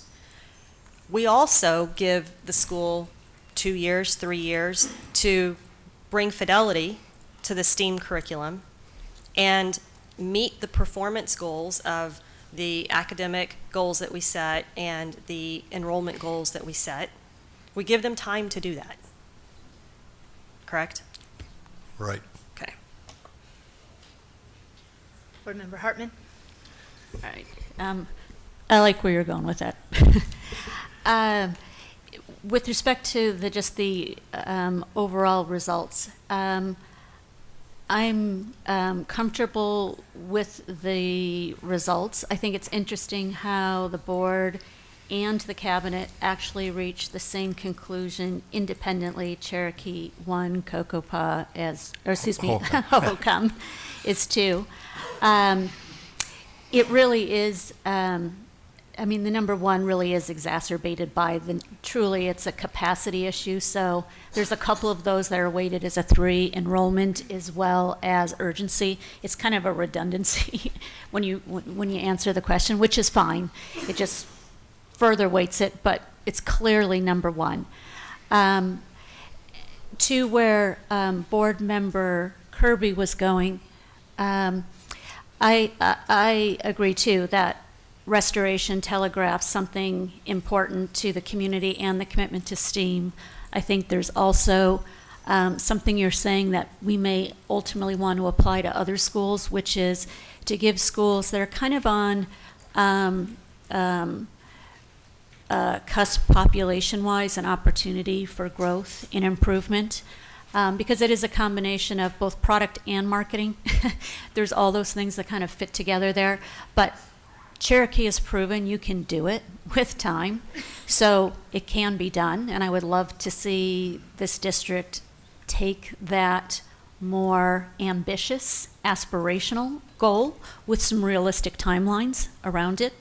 So the last comment I'm going to make on Navajo is, I can tell by the body language, restoration, everyone is completely fine with. Over the next couple of years, if there's and there will be a more focus on the curriculum, the STEAM curriculum and the fidelity of it, should you decide that, a lab is important on campus or something like that, it would push it down the line, but that is an opportunity down the road. So I don't think they're mutually exclusive in terms of, because there were some comments about doing things halfway. It's kind of just getting it back to where it needs to be, where it was, in an accelerated path, because part of your success is driven on really saying there's a quick timeline, because as parents aren't open enrolling, they want to know that we've got our foot on the gas to work through this. So whatever we need to do to make this as efficient as possible, I think would be incumbent upon us to include that in that decision as well. So it's those kinds of things that actually will beget success. So we kind of just have to think a little bit strategically about it, not only telegraphing it, but really making a commitment to get it done as quickly as possible so that parents can be confident in the, the rebuild of the Navajo in a timely manner. So, thank you. I see all lights off at this time. All right, Board Member Beckham. I just really want to say to this board that I think that if you are thinking that you're just going to be giving up complete control to the trust and to build this, and you're not going to have any out-of-pocket expenses or employee expenses, it's really short-sighted. When you as an owner purchase insurance, you are still the owner of that building. They are there to serve you and to benefit you. And you want to be there to make sure that that company, whichever contractor is chosen, is building it to your specifications. Granted, it's how, they're going to be taking the plans that we have for Navajo. You're going to want to make sure that the roof is done correctly. And there just needs to be involvement from this district. I just don't want to make a decision, having it go forward, thinking that that you're giving up, you still are the owner of that building and you want it to be done correctly. And that takes oversight by the owner. And it usually entails some costs. Board Member Kirby? Okay, well, so there's conflict in what our acting CFO is telling us and what a board member believes. So I need someone to answer that question because it influences my decision. I can't imagine any building going up in our district without our people, Mr. Gadd, Mr. Rayler, being involved with whoever the architect is that's chosen. I can't imagine the construction going up without our having some involvement, not supervising the people who are doing the building, but certainly overseeing what's being done. So if something is not correct, which I have full confidence in the self-insurance trust and what they will do, they will hire they will take the same precautions in hiring architects that we would at this time in our district.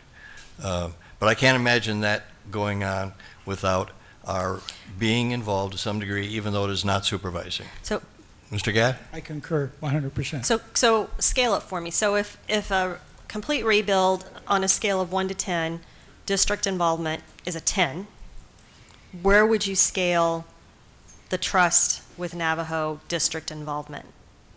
Just on the restoration, not 7 or 8. I mean, whoa. That trust has relayed to us and talks to us all the time. They insure over 200 school districts in the state. They are not interested in having an unhappy customer as large as we are. So they will spend whatever time we want them to spend talking to us about what we believe they ought to do. And I'm confident that they will do most of what we want to do within some reason. So, I mean, we're going to be watching them. That's not an issue. Well, so I just want to make sure, because that was not the answer I was expecting. What I'm asking... The way they will balk at it is if it's a scope of work that's beyond the repair side. They'll stop and say, it's not our responsibility, as we've talked before in this meeting.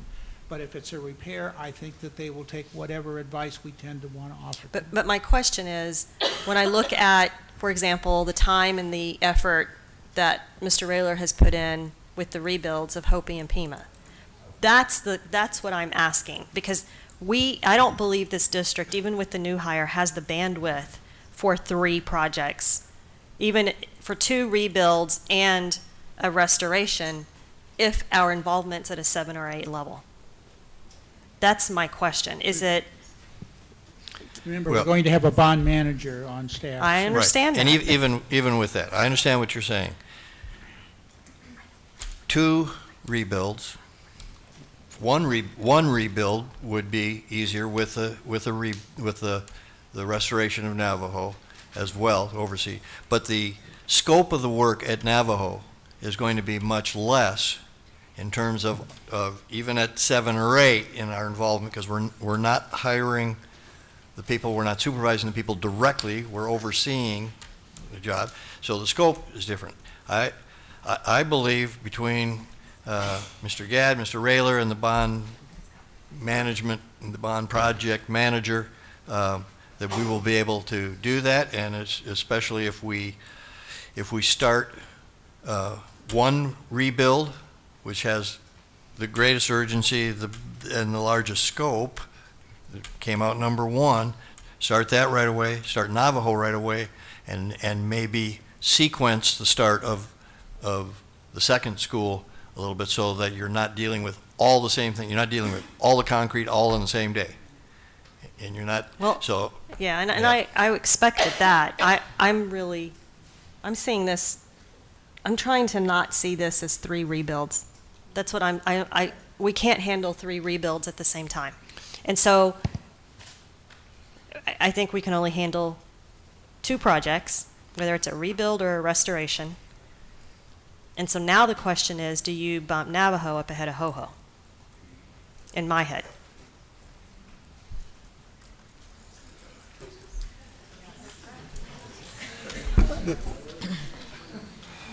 Board Member Hartman. It probably would be useful if we had Mr. Rayler here to actually. He's back there. Oh, there you are. It would be helpful to have your comment, because what I'm hearing, what I just heard Dr. Kriegert say is that Navajo would be a significantly reduced scope. And what I heard Mr. Gadd say is the insurance trust has everything in its best interest to work with us as agreeably and appropriately as possible, because they want to have a good product out there for us as well. So I know that when I talked to Principal Patzloff, he had already said that Dennis and, is it Greg, were, I think, maybe even already out there and know Navajo like the back of their hand. Said you could describe the school footprint without even looking at the map. So I'm guessing there is a bit of a head start in understanding, because we're just recreating the same space. We're not building something new. So I'm making the assumption, and Mr. Rayler, if it's useful for you to support that or not support it, but I'm guessing that it seems like it's doable. We may need to stagger, I don't know, some of that, but any comment? You look like you're not moving. So either you're really reluctant to share or...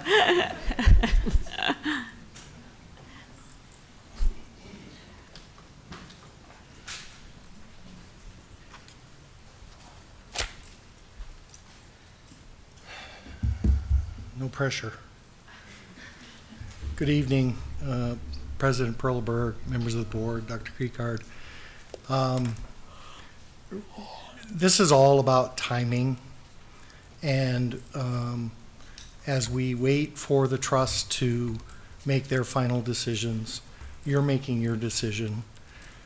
While they're doing their restoration, we could be doing some upgrades to the building in the same timeline as Member Beckham has suggested. The design process for a Cherokee could easily take 6 months. By the time we're done with Navajo, we would just be breaking ground on Cherokee. So there's a lot of timing. We're trying to lump everything together, and it's about timing. So will there be involvement at Navajo? Sure. Will there be involvement in the design at Cherokee? Sure. All of those things will take up our time, but that's what you're paying us to do. So can we do 3 rebuilds at a time?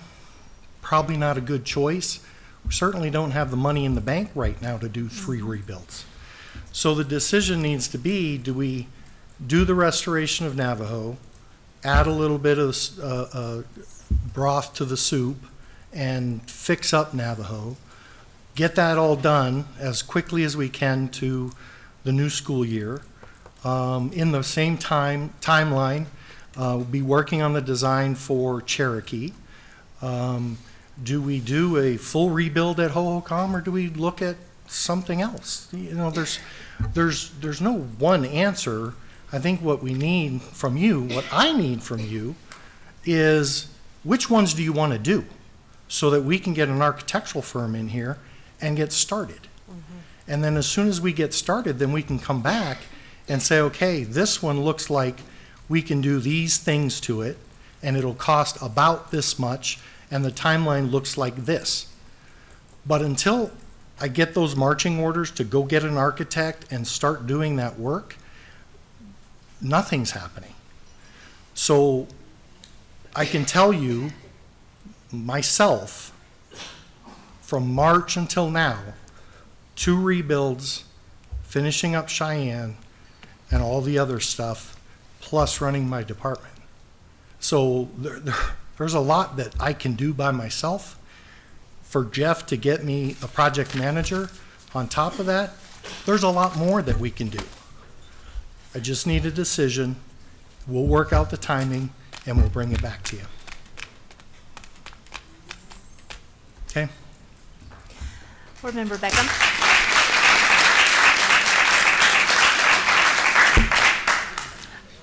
That's what I was going to say. As far as the timing's concerned, it will be staggered. And the idea is if you have a 6-month period for that whole design on Cherokee, because it is at a much different level than a Navajo. Navajo would be, as I believe Mr. Rayler was saying, would be from now and looking at a date, if that's August or December, and getting that done. But he can't do anything to give us that timeline to that point. But we could pick that, if you call it the third or a second full rebuild, doesn't mean it has to start right away, because we'll probably need at some point to go out for maybe another bond. So, and maybe it's not, who knows? I mean, you can be creative with it. Maybe it's not a full rebuild or whatever. It might be a bigger rebuild because you consolidate 2 schools together or something. But it sounds like what you're really looking for is more than just, here's one school, let's do it. Let's look at a little bit of a timeline. And maybe, you know, you give them that second school, and when they get working on it, something happens in between, you can change your mind. I guess, can we not have some flexibility for that as well? If you're looking at, maybe you're looking 2.5, 3 years out for these next two major full builds? Or is it just set in our mind we have to do 2 full rebuilds, and that's why Navajo kind of puts a little bit of a kink in here? I don't know. I don't see, given the timeline of how long it takes to develop a project, that they're overlapped that much, or that they have to be overlapped. Board Member Kravitz. I'm going in a different direction. Cherokee clearly has come out on top as needing a rebuild. Sorry, I thought that was on. Cherokee has come out on top as needing a rebuild. So I feel comfortable approving that. I think we need to look at all the other schools as a separate grouping. We got this report, notebook, over a year ago, where we talked about the whole Granite Reef corridor. It's no secret that we are over capacity and under enrollment. And as President Perlberg was not just alluding to, but mentioned, we have got to have a discussion about what we are going to do in the Granite Reef corridor. There's one school that is not on that list, and that's Yavapai. It's not up for a rebuild, but it's got plenty of room. So there is, we do need to hash out, are we, what are some of our options? Can we put 2 programs under one roof? I know I had discussed that with you before. It's difficult. I don't know if it's impossible with the right leadership. It needs to be a bigger discussion. Again, I know Navajo wants an answer, what we're doing today. Our district has gotten into trouble when we rushed discussions. And I understand 2 months seems like a long time to you, and I get the whole thought about, well, if I was living in my neighbor's house, but at least you're living in a house and no other neighbor is there except for food service, and that may not be such a bad thing. But we need a holistic discussion.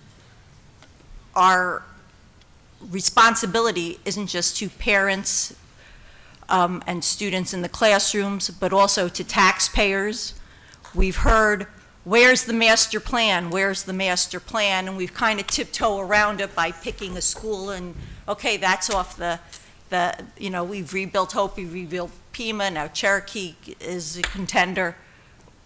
But again, we haven't had a discussion about Granite Reef Corridor and our overcapacity and under-enrollment. We've rebuilt some of our schools, and unfortunately, the "if you build it, they will come" prophecy hasn't materialized.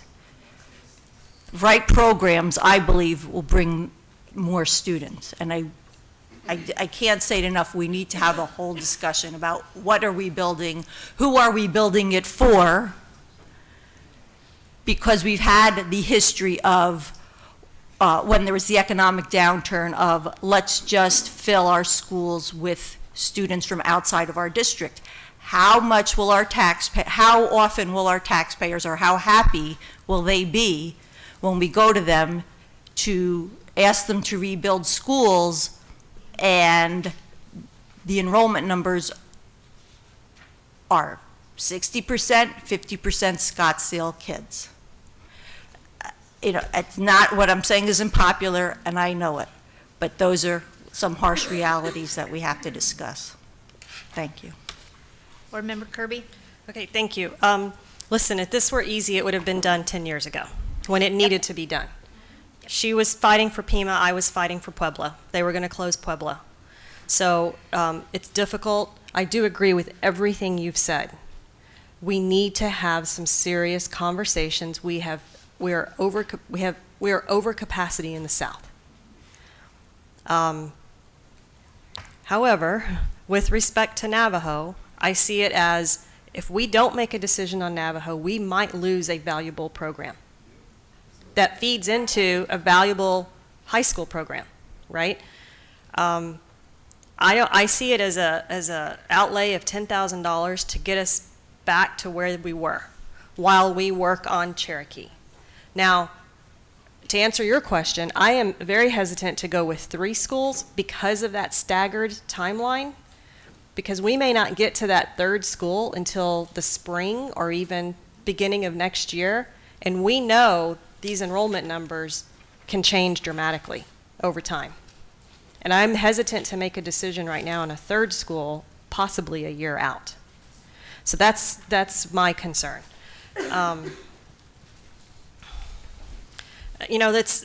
There's no silver bullet, there's no right answer. And we're all betting on the come, we're all taking risks. I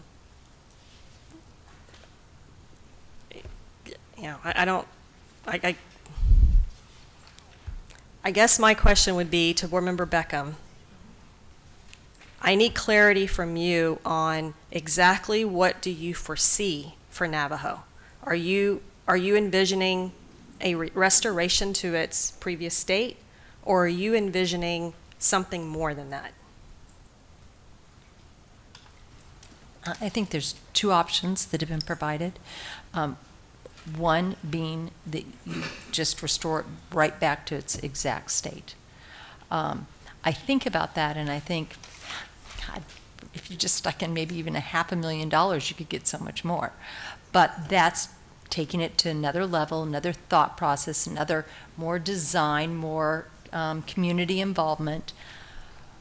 But part of me says that that's could be the right thing to do, even if it's, because it doesn't have to be huge. And if you've got the right people and it's not going to take any more time, why not take a little bit more time up front to look at a design and an ad of, I mean, $500,000 isn't a small amount, but in the scheme of the bond it is, that you might be able to do more than just thinking you're going to spend $10,000 and that's it.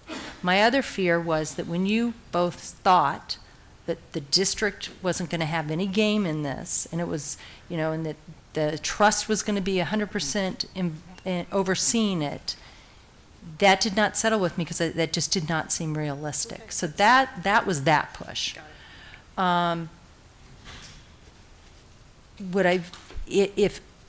If we don't have, as you say, the personnel or the time, I would go in for just the remodel without looking at the additional before I would say don't rebuild it, for the very reasons that the board member Hartman had mentioned about this community and giving them time in the next 2 or 3 years, because that's how long it would be for a rebuild, a full rebuild, or looking at what we're going to do in the corridor. Not that we're going to take 2 or 3 years to determine that, but I don't think we're not determining that tonight, and we have another meeting set up to have a discussion on the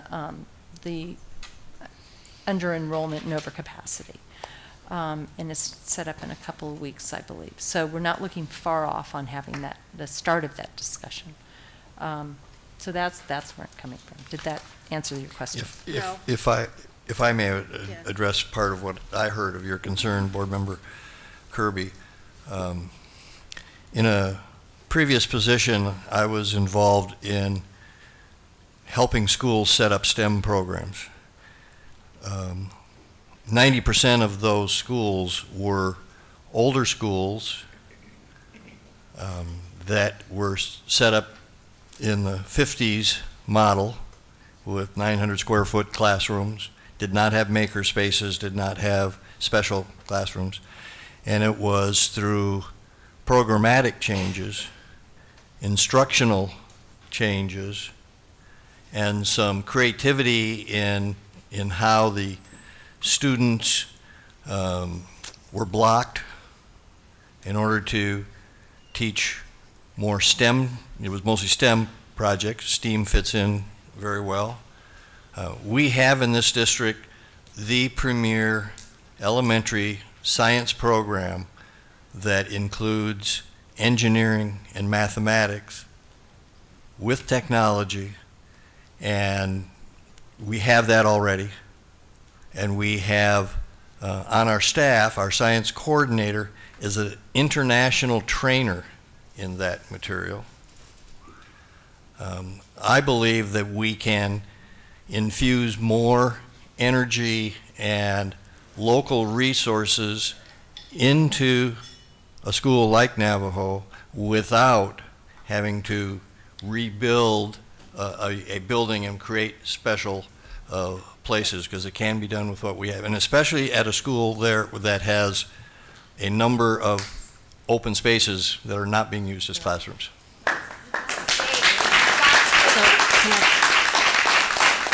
Can I comment? Can I respond to that? Thank you for that, because the reality is it's an elementary school. They don't need middle school, high school level science labs. We don't need to overthink it.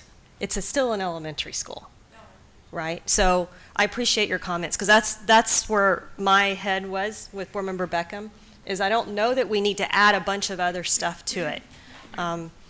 The restoration is simple. It's the fastest. We can leap forward programmatically with your leadership. To me, that seems like a reasonable solution.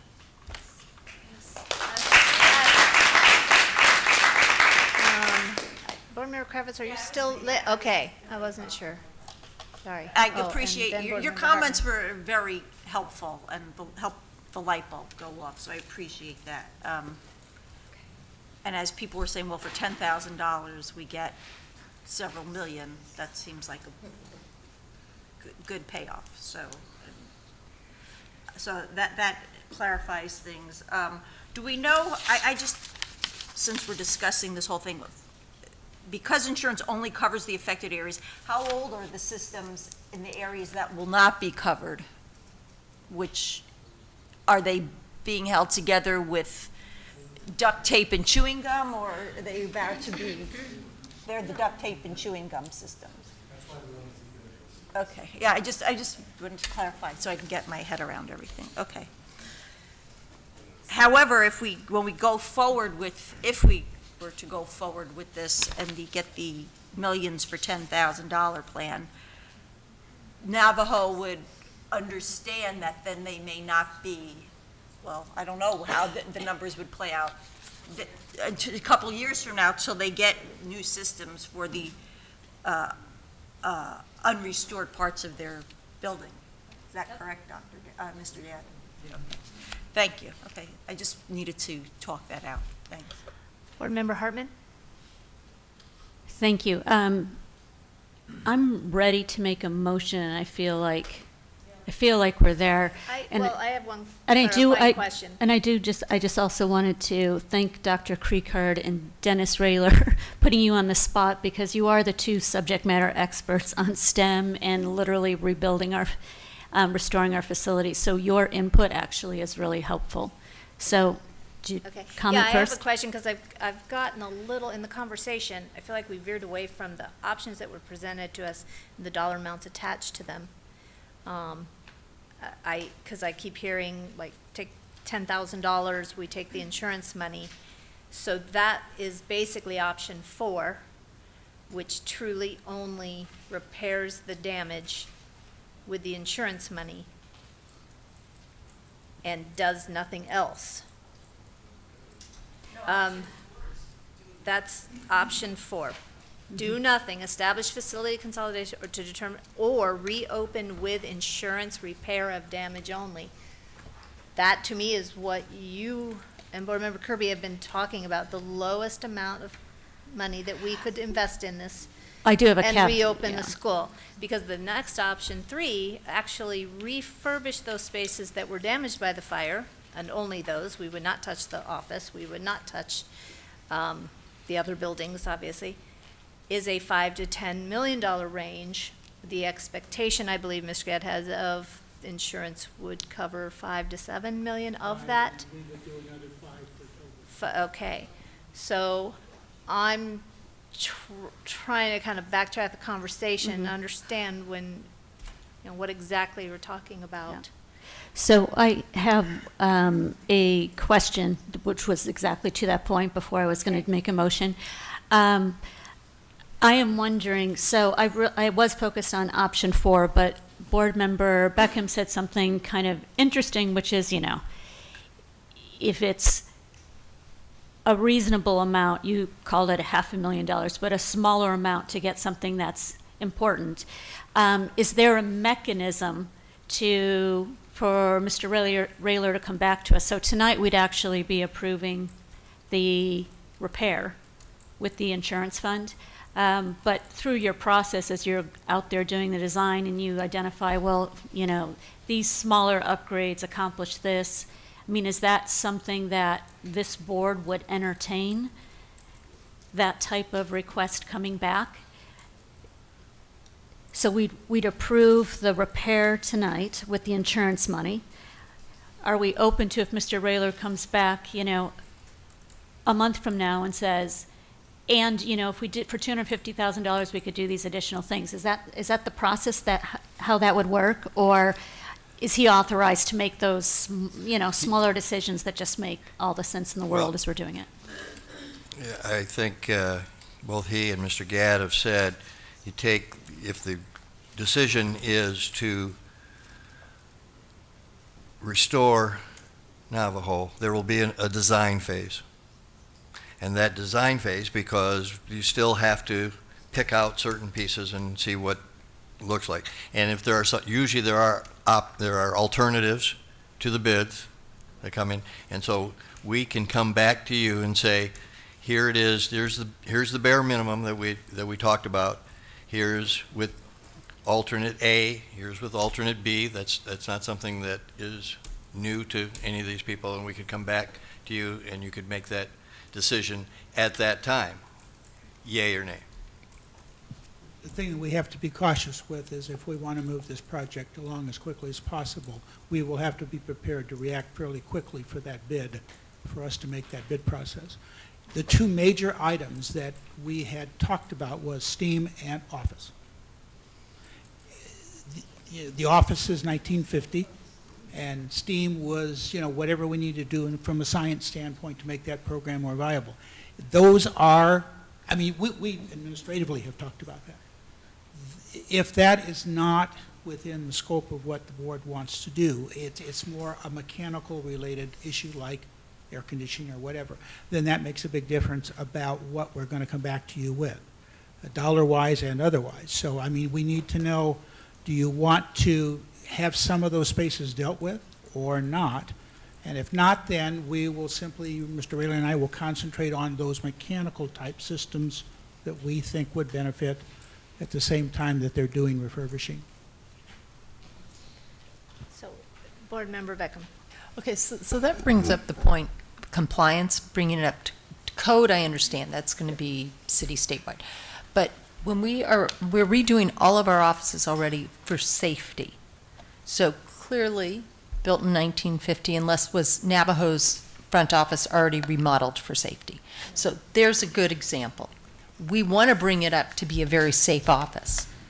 Is the insurance company going to pay for that?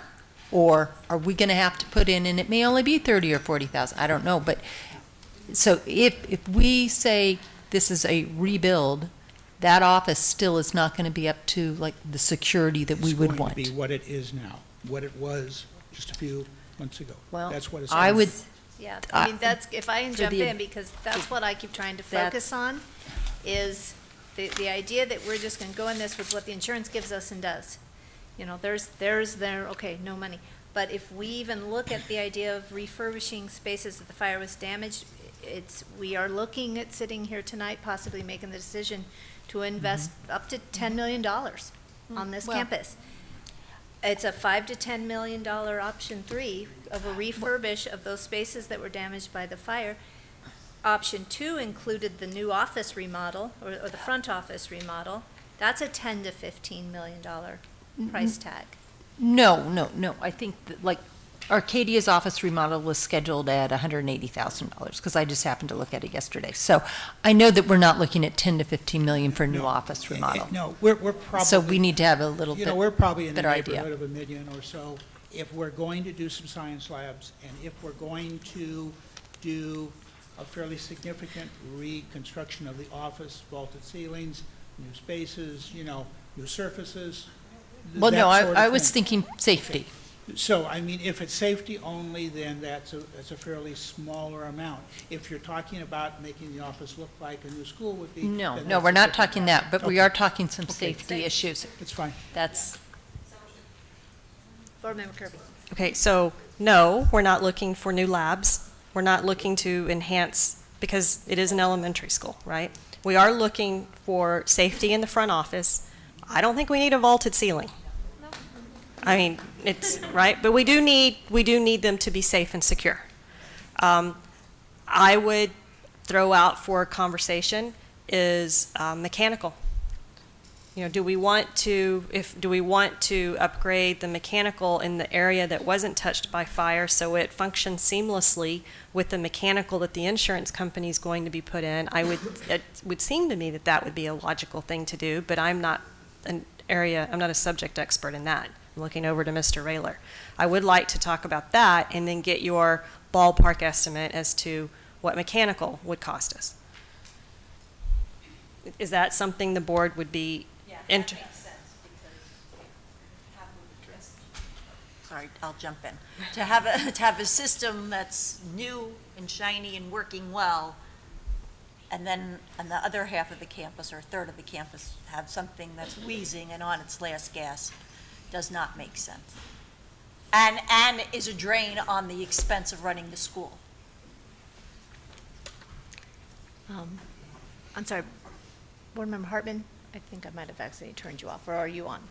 I'm on. So what I'm hearing is that we'd be open to what mechanical and security. Those are the two things. And we can make a decision tonight on the insurance, as we heard Mr. Rayler clearly say, just tell me what to do, because he can start the abatement in the asbestos. There's some things we can start doing right up front, and then we can get those very specific items around mechanical and school safety.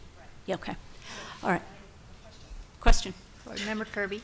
So we're making progress, so bear with us. So option 3, refurbish only those spaces that were damaged in the fire.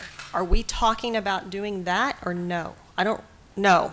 Okay. That's what I'm trying That's to what, figure okay. out. So it's option I- 4, which yeah. it's reopen with insurance repair of damage only, plus mechanical, plus security. Did I summarize that? But you said safety of the office. Security. Okay, so security. So what we don't know though is those additions, because their option 4 is kind of like whatever the insurance gives us. Then there's option 3 that bumps up our investment in it. No, we're not And- doing, no. It's But just we mechanical said- and you just security. said That would be our investment. Okay. That is our investment. That's money coming from, That's please correct. correct me if I am wrong.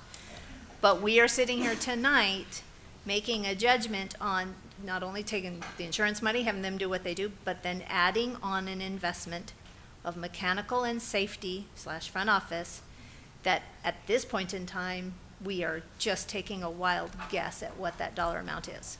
Is that correct? It's not got the scope to it, it's an option 3. Because, and I was gonna, It's a scope that's identified for building systems and not refurbishing really or remodeling anything.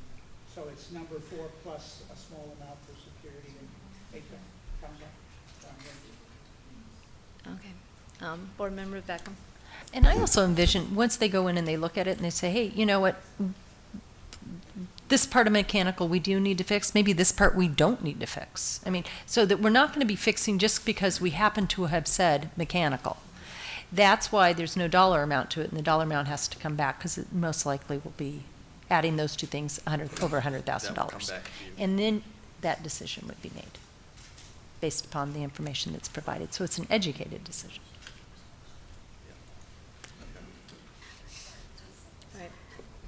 Board Member Hartman. I'd like to make a motion to rebuild Cherokee Elementary School and to restore, repair Navajo. I'd like to go back to what you originally said and separate the two. Thank you. Okay, so the first vote is to, first vote is to repair Navajo Elementary School. Option 4, with the option for Mr. Gadd, Mr. Rayler to come back to us with an estimate specifically on mechanical and school security. Okay. All right, thank you, Board Member Hartman. Do I have a second? I'll second that. Thank you, Board Member Kirby. Before we take the vote, I just want to say, especially to our Navajo families here tonight, I have tried to, I obviously sympathize and empathize with your situation and the frustration and the pain. But again, I will try and restate, we have a huge problem in this district and have had for a decade. I cannot personally separate you out of that bubble. I wish I could, but I can't. So I just hope you understand that that's what it's about. I do truly hope that this district has a thriving, strong STEAM program in it, wherever, I don't know. But I just want you all to know that before we have a vote. So with this motion on table and seconded, do I, all in favor? Aye. Aye. All opposed? Nay. Motion passes 4-1. Thank you all.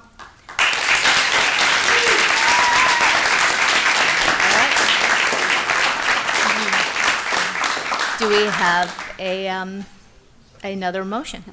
I'd like to make a motion to rebuild Cherokee Elementary School. Second. Yep. Thank you, Board Member Hartman. Board Member Kravitz, all in favor? Aye. Aye. All opposed? I'm sorry, I didn't hear. I didn't oppose. I just came to my eye in there because I thought we were Oh, I'm, okay, so, I'm sorry. I'm so sorry, we did jump. Can I, Board Member Kirby? how do we handle sequencing? Well, I would say let's bring that back to our next study session. No, Is that what you're talking about? no, sequencing of Cherokee versus Navajo.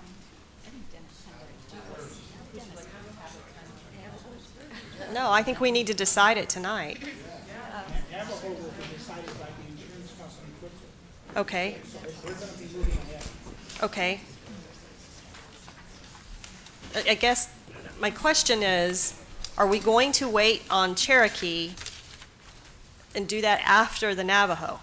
Or can you get started on both simultaneously, both of those? If I may, I think Mr. Rayler's coming forward. I will set the stage for him, hopefully. I believe we move forward on both of those because the planning stage, the programming of Cherokee will be much more extensive, and Navajo will start as soon as the trust says we can start, and that should be hopefully within a month or soon, but we'll move forward on both of them, and because they will be naturally staggered, we will be able to move forward with all due haste with both of them and not be in conflict. Okay. Mr. Rayler? Yes. So do you want to get your vote in, board member? All right, I do apologize. Board Member Beckham, definitely. Please do before we finalize vote. Before I would put my support, I wanted to say that, and I hope this is okay, that Dr. Creekard has affirmed that he will provide us the 5 deliverables that Kim Hartman had asked for in April of 2017, and that those would be forthcoming, and some other items on the list so that we can be assured that the process that we are going to be starting will be different from the process that was done by the previous administration. And with that confirmation, I can support. Without it, I was not going to. But so I am a yes. Okay. Thank you. Board Member Kirby, did you have, or just that's an accident? Okay. All right, so you have said aye, so motion passes 5-0. Thank you very much. All right, Dennis, time to get to work.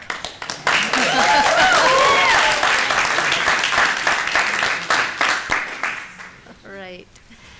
Thank you all. We move to our next agenda item, future items. Do I have any additional requests for future agenda items from board members? Board Member Hartman.